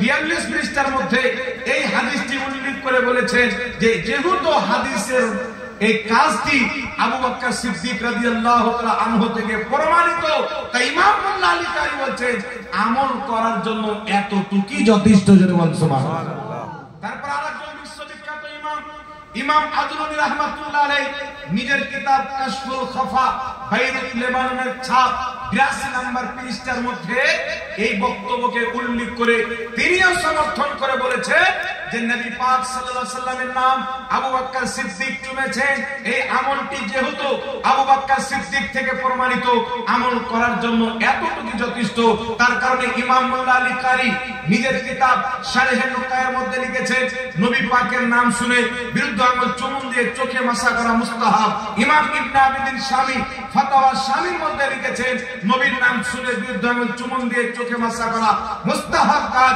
ইমাম তাহতাবী আলা মারাতিল ফালার মধ্যে লিখেছেন নবীর নাম চুমুন দিয়ে চোখে মাসা করা মুস্তাহাব তাফসীরে জালালাইন ইন্নাল্লাহা ওয়া মালাইকাতাহু ইউসাল্লুনা আলান নবী পবিত্র কোরআন 22 পারা সূরাতুল আহজাব আয়াত নাম্বার 56 হাসিয়াতে মুফতি বলেছেন নবী পাকের নাম শুনে বিরুদ্ধ আঙুল চুমুন দিয়ে চোখে মাসা করা মুস্তাহাব ফুকাহায়ে কিরাম রায় দিয়ে দিয়েছে যে যতবার নবীর নাম শুনবে বিরুদ্ধ আঙুল চুমুন দিয়ে চোখে লাগাবে আল্লাহ তাকে সওয়াব দান করবে বলেন সুবহানাল্লাহ তাহলে ফুকাহায়ে কেরাম ফয়সালা করে দিয়েছেন এখন দুই পাতা পড়নেওয়ালা লোটা জগা মৌলভী বলছে যে বিদআত আর যত দাঁত আছে পিটিয়ে ভেঙে দেওয়া উচিত মুহাদ্দিস যেটা ফয়সালা করে দিয়েছে কোন মৌলভীর ক্ষমতা নাই বিদআত বলা বিদআত যদি বলে ও নিজেই যাবে জাহান্নামে তা আমাদের কি করার আছে না কি বলেন? আমরা তো মুহাদ্দিসিনে কিরামকে নিয়ে চলি, ঠিক না বেটি? যাদের মাধ্যমে হাদিস পেয়েছি, যাদের মাধ্যমে ফিকহ পেয়েছি, যাদের মাধ্যমে আমরা দ্বীনের ইলম পেয়েছি, তারা যে ব্যাখ্যা করেছেন ওই ব্যাখ্যা চলবে, দুই পাতা পড়নেওয়ালা মৌলবীর ব্যাখ্যা চলবে না, চলবে না। আরেকটি হাদিস শুনে এই বিষয়ে হাসান পর্যায়ে, এই হাদিসটি ইমাম আসবাহানি, আবু নঈম আসবাহানি রাহমাতুল্লাহ আলাইহি হিলিয়াতুল আউলিয়া 950 বছর পূর্বে ছাপ এই কিতাবের মধ্যে সনদ সহ লিখেছেন। ইমাম জালালউদ্দিন সিউতি খাসাইসুল কুবরার মধ্যে হাদিসটি লিখেছেন। তারপরে চলে আসেন ইমাম হালবি রাহমাতুল্লাহ আলাইহি সিরাতে হালবিয়ার দ্বিতীয় খণ্ডের মধ্যে হাদিসটি লিখেছেন। হাদিসটি কি একটু মন দিয়ে শুনে নেন, হুজুরকে বসে রেখে আপনি মাফ করবেন। জি, রাসূল করিম সাল্লাল্লাহু আলাইহি ওয়াসাল্লামের নাম শোনা ফজিলত কতটি শুনেন। হাসান পর্যায়ের সনদ সহ হাদিসটি বর্ণিত। মুসা আলাইহিস সালামের জামানায় একজন ব্যক্তি মারা যায়, যেই ব্যক্তি 200 বছর পর্যন্ত আল্লাহর নাফরমানি করেছিল। ওই ব্যক্তি যখন মারা গেল, মুসা আলাইহিস সালামের নামাজি উম্মত, পরহেজগার উম্মত, রোজাদার উম্মতেরা কি ফয়সালা নিল? এমন একজন ব্যক্তি যে 200 বছর পর্যন্ত আল্লাহর নাফরমানি করেছে, নেকির কাজ করেনি, গুনাহতে লিপ্ত থেকেছে, এই রকম পাপিষ্ঠ ব্যক্তিকে আমাদের কবরস্থানে দাফন করতে দিব না। তার লাশকে নিয়ে গিয়ে যেখানে নোংরা আবর্জনা ফেলা হয়, তার লাশকে নিয়ে গিয়ে ফেলে দিল। তার লাশকে ফেলে দেওয়ার পর মুসা আলাইহিস সালাম তুর পাহাড়ে গিয়েছেন, মহান রব্বুল আলামিনের সঙ্গে কালাম করছেন। আল্লাহ বলেন, মুসা, তোমার উম্মতের আমার যে বান্দার লাশকে কাচড়ে ফেলে দিয়েছে, তুমি যাও সুন্দর করে গোসল দিয়ে কাফন পরাও, মুসলমানদের কবরস্থানে দাফন করো। মুসা আলাইহিস সালাম বলেন, রব্বুল আলামিন, সে বান্দা তোমার 200 বছর নাফরমানি করেছে, গুনাহতে লিপ্ত থেকেছে, আমি যদি তার জানাজা পড়ি, আল্লাহ আমার নেককার উম্মতরা জিজ্ঞাসা করবে, উত্তর কি দেব? আল্লাহ বলেছিলেন, মুসা, আমি যা জানি কেউ জানে না। জোরে হবে না সুবহানাল্লাহ। আমি যা জানি কেউ জানে না। মুসা, তোমরা তো এটা জানো, তুমি আমার পয়গম্বর, তোমরা তো এটা জানো 200 বছর নাফরমানি করেছে, তা আমিও জানি। 200 বছর পর্যন্ত আমার কোনো ইবাদত করেনি, এটা আমি ভালো করে জানি। কিন্তু মুসা আলাইহিস সালাম, এই আমার পয়গম্বর, তুমি শুনে নাও, আমার সেই বান্দা তোমার প্রতি যে কিতাব নাজিল করেছে তাওরীত শরীফ, এই তাওরীত শরীফ রাত্রি বেলা পাঠ করত, আর নিজের দুটি বিরুদ্ধ আঙুলকে নবী মুস্তাফার নাম, আমার হাবিবের নাম, মুহাম্মদ নামটি যখন পাঠ করত, জাফারা ইবহামাইহি, নিজের দুটি আঙুল বিরুদ্ধ আঙুল চুমন দিত, ওয়া মাসাহা আলা আইনিহি, নিজের দুই চোখে মাসা করত। আল্লাহ বলেন, মুসা, আমার নবীর নামকে চুমন দিয়ে চোখে লাগার কারণে, আমার হাবিবের নামের তাজিম করার কারণে আমি আল্লাহ তার 200 বছরের গুনাহ maaf করে তাকে জান্নাতি বানিয়ে দিয়েছি। আল্লাহু আকবার, আল্লাহু আকবার, ইয়া রাসূলুল্লাহ, ইয়া রাসূলুল্লাহ, ইয়া আলী, ইয়া আলী, ইয়া গাউস। 200 বছরের গুনাহ আমি maaf করে 72টি হুরকে তার জন্য জান্নাতে সাজিয়েছি। সুবহানাল্লাহ, আল্লাহু আকবার কবিরা। চিন্তা করেন মুসলমান, মুসা আলাইহিস সালামের উম্মত, যিনি আমার নবীর কালেমা না, মুসা নবীর কালেমা পড়েছেন। আমাদের কথা আল্লাহ বলেছেন, কুনতুম খায়রু উম্মতি, তোমরা উত্তম উম্মত। যদি আমার নবীর নাম চুমুন দিয়ে মুসা নবীর উম্মতের 200 বছরের গুনাহ maaf হয়ে যায়, আমরা তো যিনি মুসার নবী মুহাম্মদ রাসূলুল্লাহ সাল্লাল্লাহু আলাইহি সাল্লামের কালেমা পাঠ করনে ওয়ালা, যদি অন্য নবী আমার নবীর নাম চুমুন দিয়ে 200 বছরের গুনাহ তার maaf করে দেয় আল্লাহ, আমরা আমাদের নবীর নাম চুমুন দিব, আমাদের গুনাহ ইনশাআল্লাহ আল্লাহ maaf করে দিবে। জোরে বলুন সুবহানাল্লাহ। তার কারণে নবীর নাম যখন শুনবে বিরুদ্ধ আঙুল চুমুন দিয়ে আমরা চোখে রাখি, এতে কোনো টেনশন আছে? আর তোমাকে ভালো লাগে নবীর নাম চুমুন দিতে, তুমি চুমুন দিনা, আমরা তো বলি না যে চুমুন দাও। আমাদের লাভ আছে, আমরা চুমুন দিব। আশিক নিজের মাসুকের ইজ্জত করবে, হাবিব নিজের মাহবুবের ইজ্জত করবে। তোমার অন্তরে তো নবীর মোহব্বত না। নবী পাক সাল্লাল্লাহু আলাইহি ওয়াসাল্লামের ব্যাপারে বিরাদর ইসলাম যারা তিনারা তাবলীগী জামাত করে, এটা দেওবন্দি জামাতের একটি দল, ওই জামাতের মধ্যে আকীদা দেওয়া হয়েছে আল্লাহ মিথ্যা বলতে পারে। রশিদ আহমদ গাঙ্গুহি ফাতাওয়া রশিদিয়ার মধ্যে লিখেছেন, ইলিয়াস কান্দাওয়ালি সাহেব তাবলীগী জামাতের প্রতিষ্ঠাতার পীর, আল্লাহ মিথ্যা বলতে পারে। আশরাফ আলী থানভী লিখেছেন, নবীর মতন জ্ঞান প্রত্যেক পশু, পাখি, জীবজন্তু, পাগল, ছাগলকেও আছে। দেওবন্দ মাদ্রাসা প্রতিষ্ঠাতা লিখেছেন নবীর পরে নতুন নবী জন্ম নেওয়া সম্ভব, উম্মতি আমল করে নবীর চাইতে বড়ও হতে পারে। খলিল আহমদ আমবেঠি বারাহিনা কাতিয়াতে লিখেছেন নবীর চাইতে শয়তানের জ্ঞান বেশি, কোরআন থেকে প্রমাণিত। নাউজুবিল্লাহ বলবেন? নাউজুবিল্লাহ। তার কারণে এগুলো কুফরি আকীদা, বিদআতি আকীদা। তার কারণে বিরাদর ইসলাম আমল বিদআতি হয় তো মাফ হবে, আকীদা যদি বিদআতি হয় আর কোনো মাফ নেই। তাদের আকীদা হচ্ছে নোংরা, আকীদা হচ্ছে বিদআত। তার কিতাবে লিখেছে আল্লাহ মিথ্যা বলতে পারে না। সিরাতে মুস্তাকিমের মধ্যে দেওবন্দি আহলে হাদিস দুজনই বুজুর্গ ইসমাইল জাহেদি 148 পৃষ্ঠা সিরাতে মুস্তাকিমের মধ্যে লিখছে নামাজের মধ্যে গরু ছাগল সেনার সন্ন্যাসে নামাজ হবে, মুহাম্মদ রাসূলুল্লাহ বা পীরের সন্ন্যাসে নামাজ হবে। নাউজুবিল্লাহ বললেন? নাউজুবিল্লাহ। কিন্তু নামাজে নবীর সন্ন্যাস বিকাশ হবে বাবা, শয়তানের সন্ন্যাস। আউযুবিল্লাহি মিনাশ শাইতানির রাজিম পড়বেন তো সন্ন্যাস বিকাশ হবে না। তাই এইরকম এদের ধারণা নবী মনে মাটির সাথে মিশে গেছে, এগুলো সত্য লিখে যে আমাদের বুঝতে রাখি। নবীর সম্মান বড় ভাইয়ের মতো করতে হবে। তার কারণে এইগুলো আকীদার কারণে তারা আমাদের চাইতে আলাদা। 72 জাহান্নামী ফিরকা, আমরা একটি দল জান্নাতি আহলে সুন্নাত ওয়াল জামাত। সুন্নি জামাত বলেন সুবহানাল্লাহ। যে নবী পাককে মহব্বত করে, আলে নবীকে মহব্বত করে, আহলে বাইতকে মহব্বত করে, সাহাবাকে মহব্বত করে, এই দল নাজাত প্রাপ্ত, এই দল হচ্ছে জান্নাতি। আর আমার আল্লাহ বলেছেন লা ইয়াস্তাবি আসহাবুন নারি ওয়া আসহাবুল জান্নাহ, জান্নাতি জাহান্নামী কোনদিন বরাবর হতে পারে না। 72 জাহান্নামী ফিরকা সুন্নি জামাতের মতো বা বরাবর হতে পারে না। যাই হোক বিরাদ ইসলাম, আমি আয়াতে কারিমা তেলাওয়াত করেছিলাম ইহদিনাস সিরাতাল মুস্তাকিম, আল্লাহ আমাদেরকে সঠিক পথে চালাতে। আরেকটি আয়াত বলেছিলাম ইয়া আইয়ুহাল্লাযীনা আমানু তাকুল্লাহা ওয়া কুনু মা'আস সাদিকিন, হে ঈমানদার আল্লাহকে ভয় করো, সত্যবাদীর সঙ্গী হয়ে যাও।